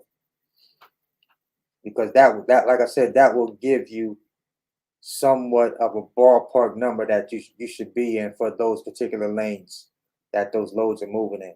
And typically, when you look at the spot market and you're looking at the averages, 15-day to 30-day average, what you'll find is during that time, typically, if you're taking loads for way less than those numbers, that also drives the rates down.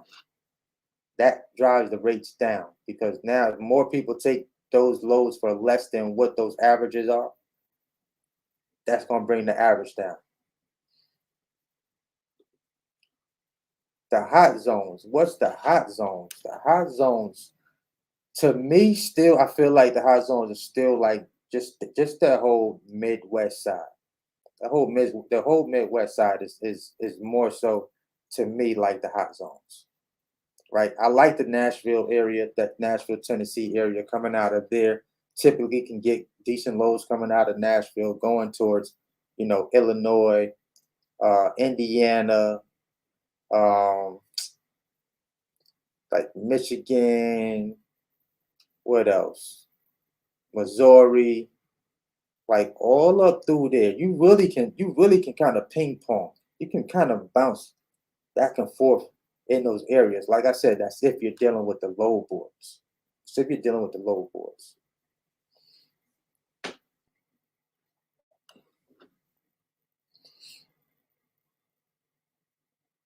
Uh,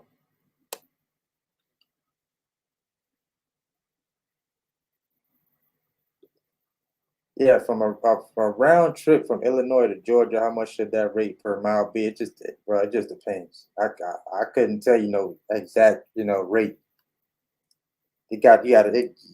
Talking about weight.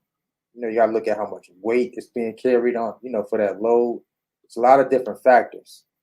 A lot of different factors for a round trip, right? And if you're dealing direct with the shipper, then the price is on you at that point.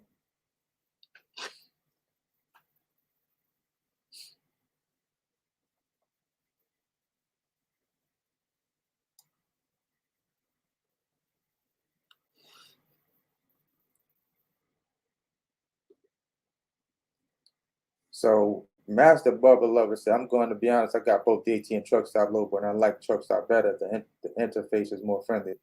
So when I started using both load boards,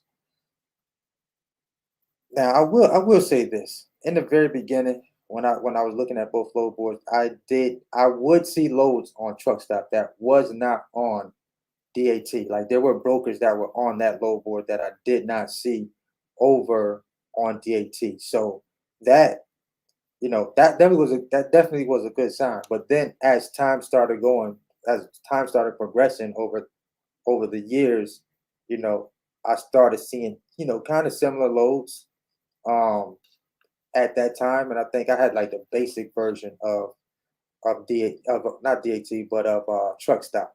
So I had the basic plan and I had the pro plan of DAT back then.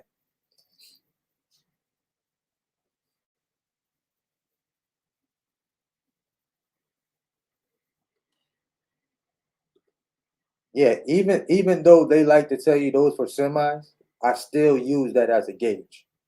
Like that is a gauge for me to put my number together for what I want to move the load for on the for the box trucks.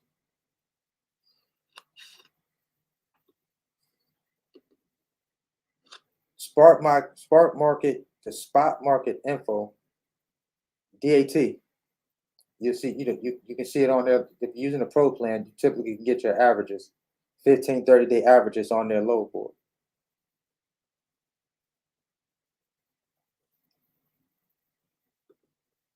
So I bought my first truck using a Facebook Marketplace. I bought it out of Orlando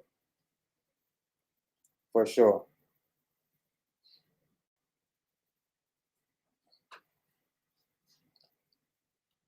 We got what is it 9:38? We're hour 37 in. We got about 20 more minutes. We gonna be out. 20 more minutes. 20 more minutes. How to get loads with the new authority. How to get loads with a new authority.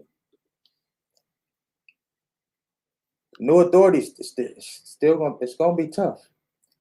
If you're dealing with brokers, it's gonna be tough in the beginning. And the brokers that you do run freight for, they know you're a new authority. They're definitely gonna take advantage of that. Keep it real with you. They gonna take advantage of that all the new authorities. They're gonna take advantage of that. Like imagine if they try to take advantage of seasoned carriers, they're gonna take advantage of new authorities the minute they see them pop up. I'm talking about they throwing crazy numbers out there. Like, gotta be kidding me.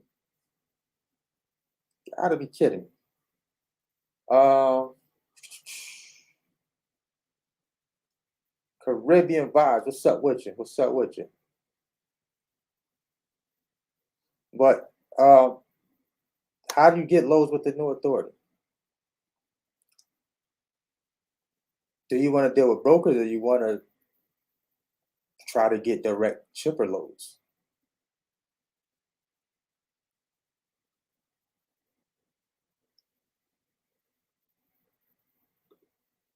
Yeah, Ritchie Brothers is definitely a pretty good option. I got a couple of guys in my Box Truck Freedom Academy that purchased their trucks from the Ritchie Brothers auction. They don't, and I haven't heard them say they had any issues out of their trucks that they got from that auction. I want to say they paid about 16, 17,000 for their trucks, somewhere in that ballpark. This got to be the one of the top 5 questions I get right here. What's the best truck to get when starting?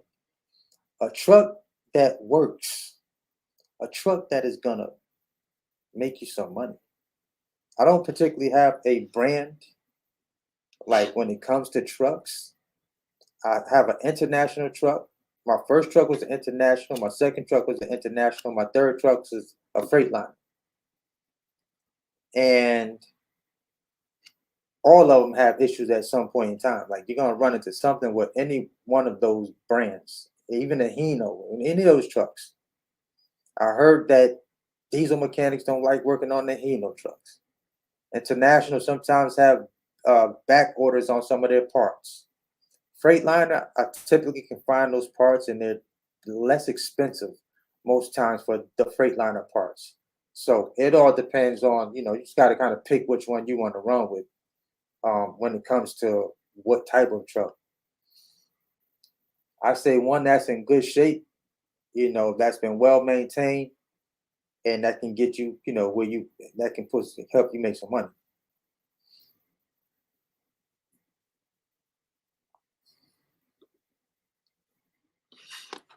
Joe Sean, how would you go about introducing your company to a direct shipper? I'm gonna give you a line right now that anybody can use when it comes to introducing your company to a direct shipper. Apple, this is a question that a guy used to build an $8 million company by asking this question to shippers. Are you ready for it?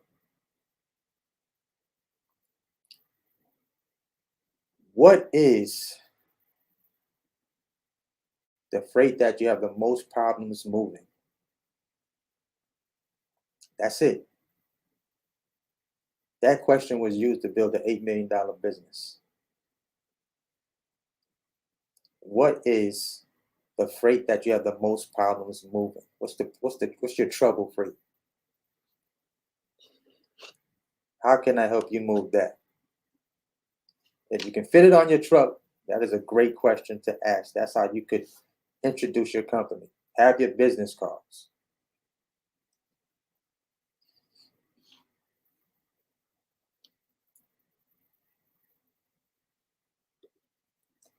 Does 5 to 6,000 a week sound realistic on the load board? 5 to 6,000 a week. That's possible. Absolutely. That's possible. From the load board? Yeah, it depends on what markets you're in. Depends on what markets you're moving that freight in. Depends on which market you are moving that freight in. Is it possible? It's possible. You're gonna ride to get that money though. You're gonna ride to get that money. Depends on the equipment you have.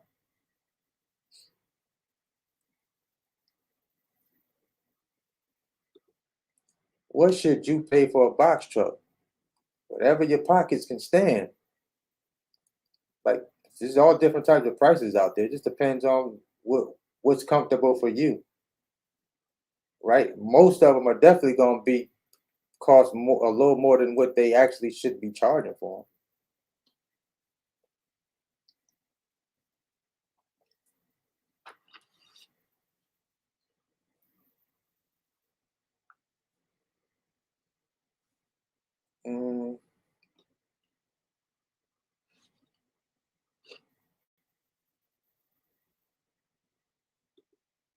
Said after receiving your standard license, is there a time frame before you can drive a box truck? Asking from the state of New Jersey. No, there's no typical. Typically, there is no amount of time before you can drive a non CDL box truck. No, there's no time frame.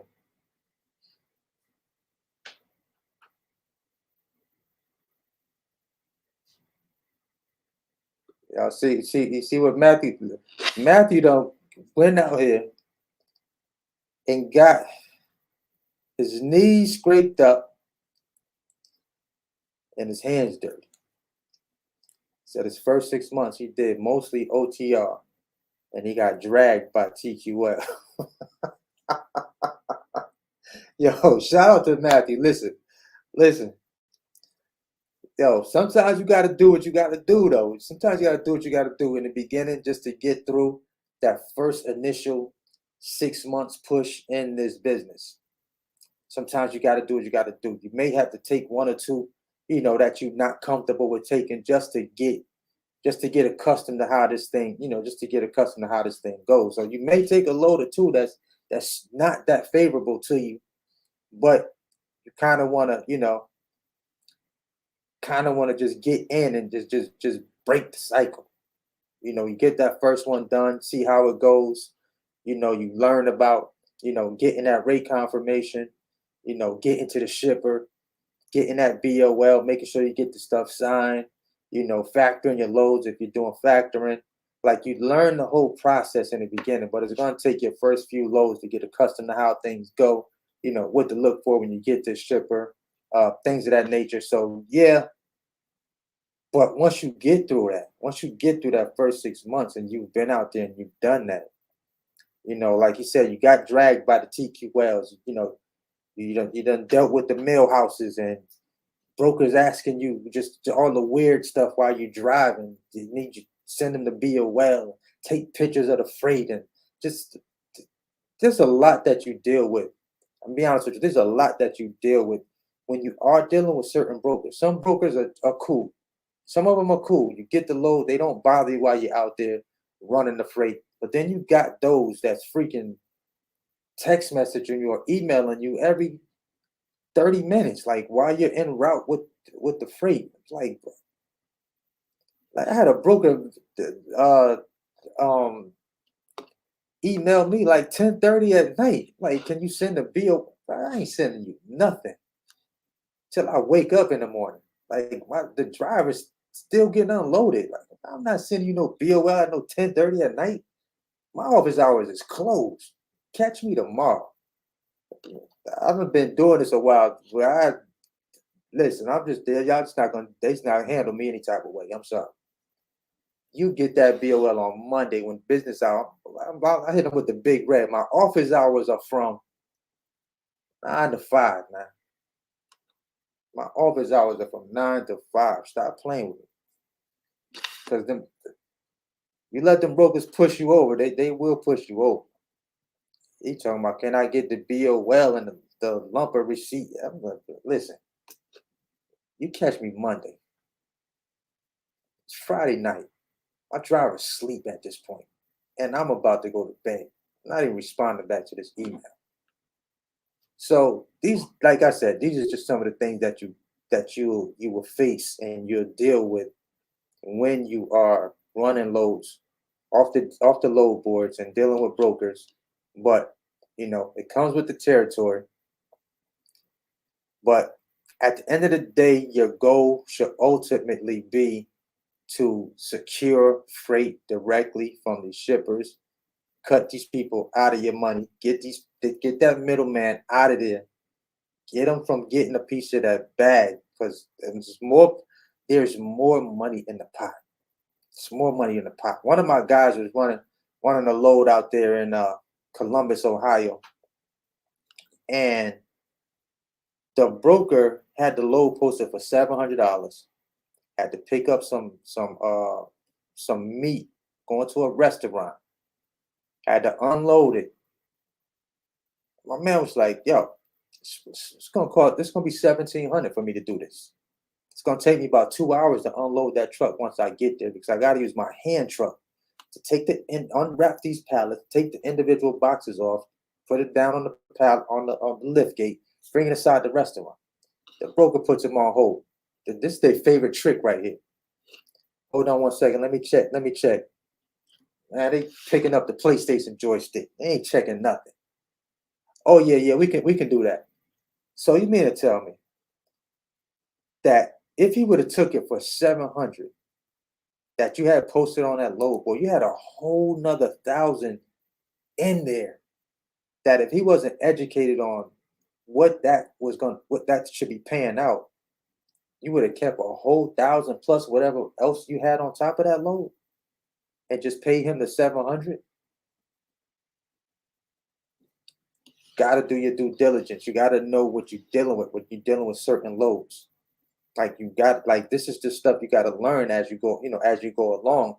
And if you don't know that in the very beginning, you'll be taking peanuts, right? So that's why I say dealing direct is going to get you a bigger bag than dealing with the middleman. Yeah, we all started off, using the load boards. Yes, for certain freight, I still use the load boards, but yes, I do have direct shippers too that I can run freight for directly that you build up over time, right? But like as I know, and we all know that that's typically the way to go.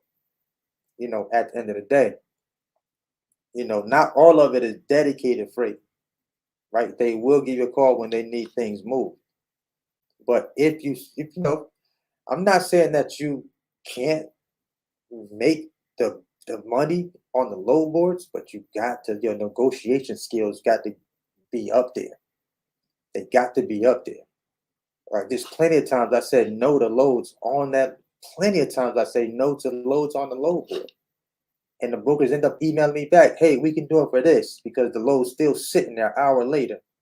and I was the broker that negotiated on that load, right? So those are things to think about when you're working those load boards. But they would try to have you doing some crazy stuff out here. Crazy stuff. I'm like, bro, just certain things I'm just not doing. Certain things I'm just not going to do.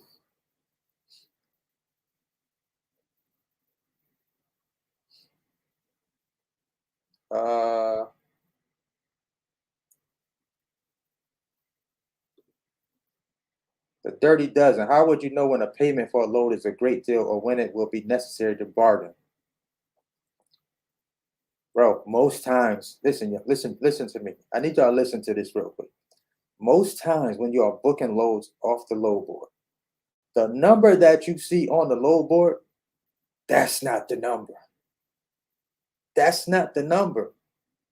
We're not running the load for that number that we see on the load board. There's me knowing that there's already no transparency in the broker with the broker and the carrier. More than likely, there's not too much transparency there, right? Especially when it's a bigger broker, when it's a bigger firm or whatever you want to call them, they got way more money in that load. It's way more money. Remember, the spot market is what it is. It's the spot market. That's loads that are not contracted, loads that didn't make the cut, loads that just, that randomly get picked up and need to be moved. So they throw those loads up there like, hey, let's throw this up here for 6. Think about this. That load that I told my mentee, look, we're not running that load for no $800. Like I think it was going from Tennessee to Texas. TQL had it up there for like 800. I'm like, nah, we're not doing that. We're not doing that. The broker laughed at me when I called him back. He was like, I was like, yeah, I'm not signing that rate con. We're not doing that for no $800. Come on, man, you know better than that. So he posted the load back on the load board. It started at 1,000 this time. So these are the games that they play.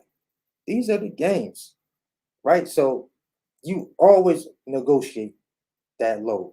But I don't care what the number is on the load board. I'm negotiating that load every single time. Every time. And I'm confident when I'm talking to him. I'm not, hey, you think I could get, you think you can do, oh, this is what I could do the load for. It's going from there to there. Okay, yeah, my driver will be there and we like 20 minutes away. ETA 20 minutes. Empty, ready to roll. These are my keywords all the time. Empty, ready to roll.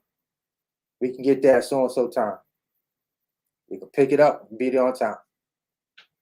Not gonna be late. You need tracking, let's go ahead and track it. So I'm already putting the broker in the mind like, oh yeah, he not one of them. Yeah, he know what he doing. He know a little something.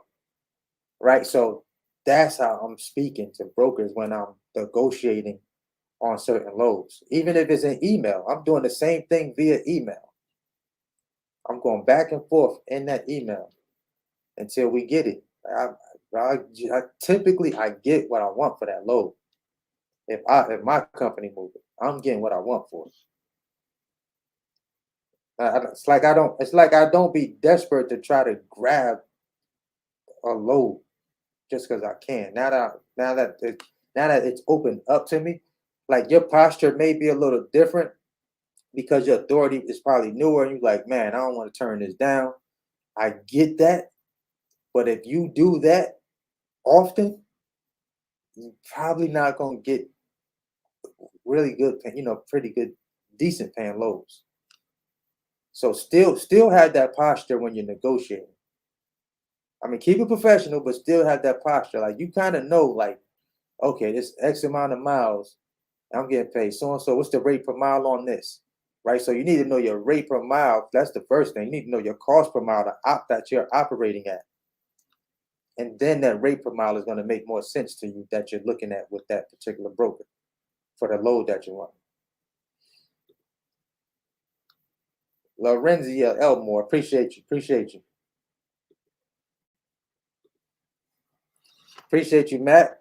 Matthew Brown, appreciate you for tapping in. The best time of the year to buy a box truck. What's the best time of year to buy a box truck? I would say, uh, man, sometimes I want to be like, yo, stop buying box trucks for like a year. I really be wanting to say that sometimes, but I know y'all be wanting to get in the game and get to this bag and all like this stuff. But I'm like, man, stop buying them for a year just so they can drop all the prices on the box truck. Like, yo, nobody ain't buying trucks no more. I really be wanting to tell y'all like, yo, don't buy trucks for a year. Hold off for a whole year. Let's see if we can turn this whole industry around. Like, make them prices just tank to the bottom where they like 20,000 again, and they just gotta sell them. Like they gotta get them off. Like yo, I be really want to tell y'all like don't go buy no trucks for a whole year right now. But I know y'all like nah, I'm going to get my truck.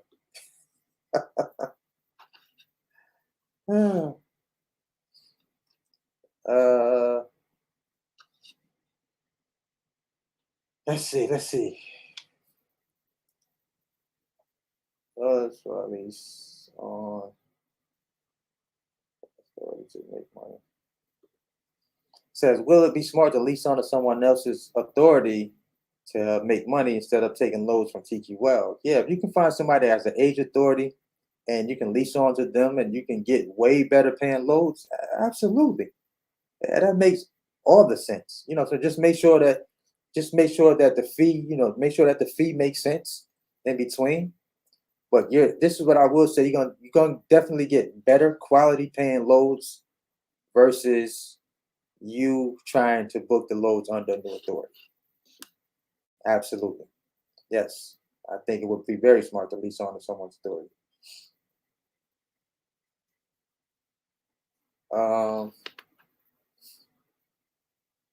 They said, will we have a peak season this year? Man, I don't know, man. I don't know. I'm gonna sit back and wait and see, bro.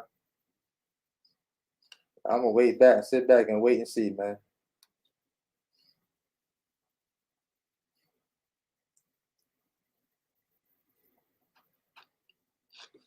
All is well, Kev.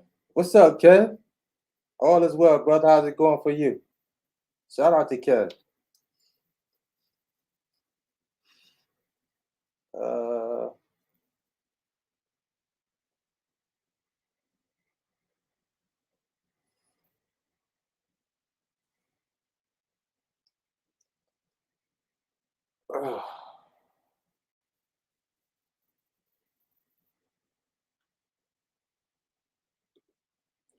Says Super High Sand said, do you really need a lift gate on your box truck? Most shippers want you to have one. Yeah, for the most part. I would say I would definitely suggest having a lift gate. Do you have to have a lift gate? No. You will go to some shippers that don't want you to have that don't want a box truck with a lift gate. But for the most part, most loads, typically a lift gate is going to come in handy for you if if you're booking loads off the spot market. I typically charge more money when I have to use my lift gate, right? Pallet jack, lift gate, I'm charging more money for those services. That's an additional service, right? That's an additional tool that I'm using on my box truck. Like I said before in the video, that lift gate breaks. The last time my lift gate broke down, cost me $1,000 to fix it. Cost me $1,000 to fix that lift gate. So if I'm that thing going up and down and I got to use that, I got to charge more money for it. Every time a broker says, yeah, we need the lift gate, need you to help driver assist, things of that nature, that's more money. We got to get paid more money for that. We're not doing that for free.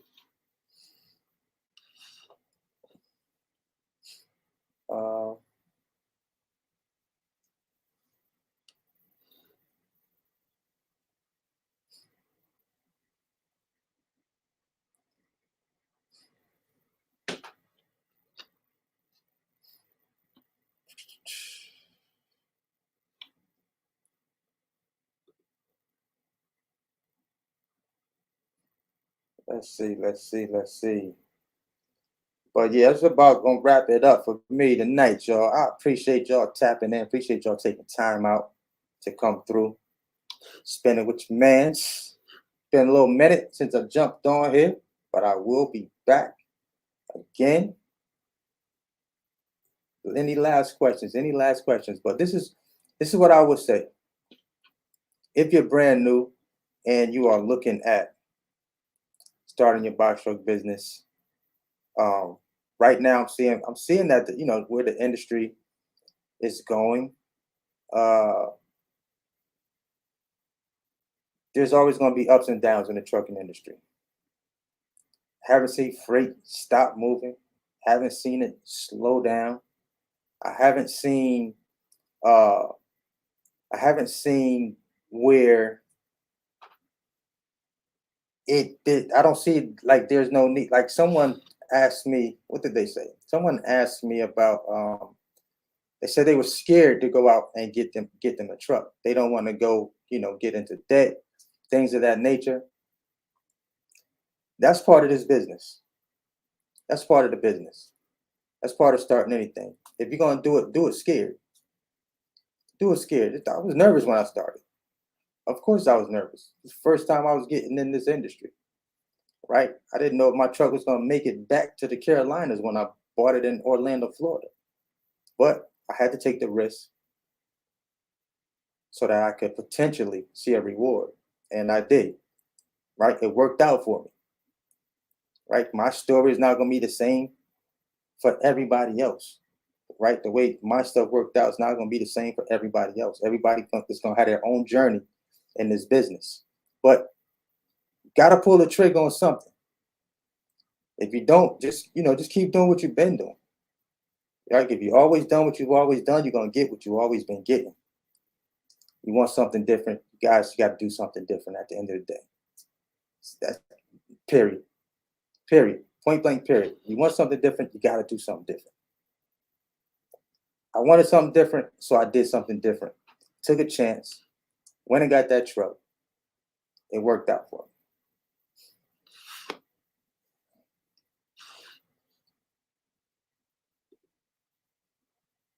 Hey, you can go to my link tree. Matter of fact, I'm gonna type it in here. Rashawn Rashaya. I hope I said that right. I'm gonna type it in.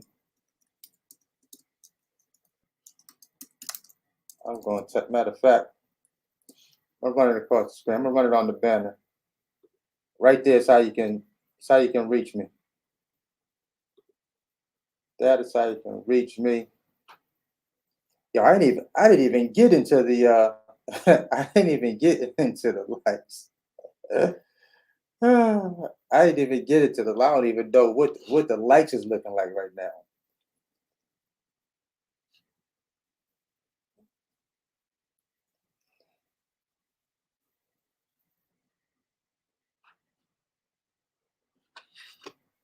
Yeah, for sure. That like I said, any number you see on the load board, you guys, that's not the real number. That is not the real number. Guarantee you. Guarantee you, that's not the real number. You see, brokers have this little game that they like to play. I'm leave y'all with this last little nugget right here. They have this game they like to play where you give them a number, they'll tell you, hold on for a second. They're gonna see if they can talk to one of the other brokers to see if they can do that number. They put you on hold. They're not doing nothing. They're not really talking to anybody. Wasting time, actually. By the time they come back to the phone, either they're gonna say one or two things. Yeah, we can do it, or we can do this number right here. Right? Most times y'all saying $200 and $300 more when there's probably $400 or $500 more in that load that could potentially go in your pocket. You just got to call the number. You got to call the number out. Throw a crazy number out there. Sometimes you could throw a crazy number out there, and they're either gonna say yes or no. right? Because if a broker is quick to hang, when I tell you a broker will hang up on you in a New York minute, they will hang up on you. I'm talking about as soon as you call, give your MC number, and they can't use your company, you're getting hung up on most times. Can't use your bone. Disrespectful. Disrespectful. Disrespectful. I'm telling you. So I'm gonna answer this one. If you can go back and start over, what's one thing that you would do differently? The one thing I would do differently,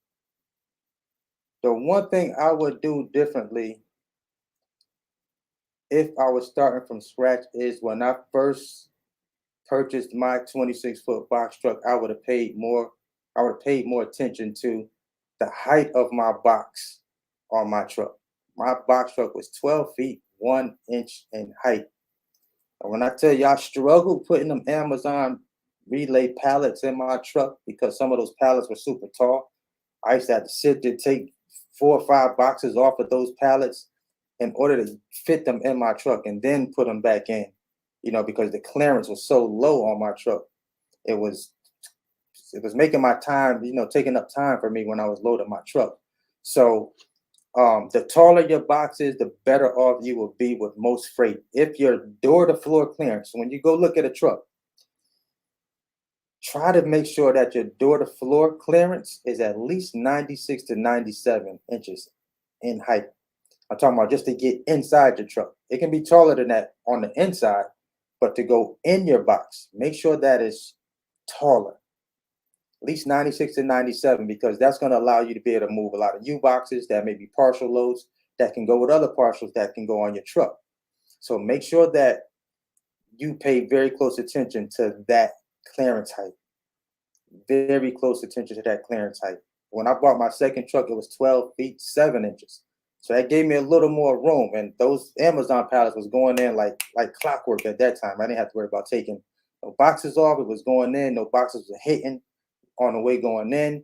But as I started playing with the load boards more, I noticed a lot of loads require at least 96 inches from door to floor, 97 inches door to floor for a lot of those loads. Not all of them, but typically some of the good, decent paying loads are going to be requiring that box be at least that, that tall. So pay close attention to that. That's definitely going to make you some more money, right? To where you have the right equipment that you're starting off with. But yeah, we about to be over and out. About to be over and out. I appreciate y'all tapping in. Until the next time, you already know what it is. Until the next video, until I do the next live. I appreciate y'all tapping in. It's Tony Big Big TV. Let's go. Let's get it. Let's eat. Y'all have an amazing night.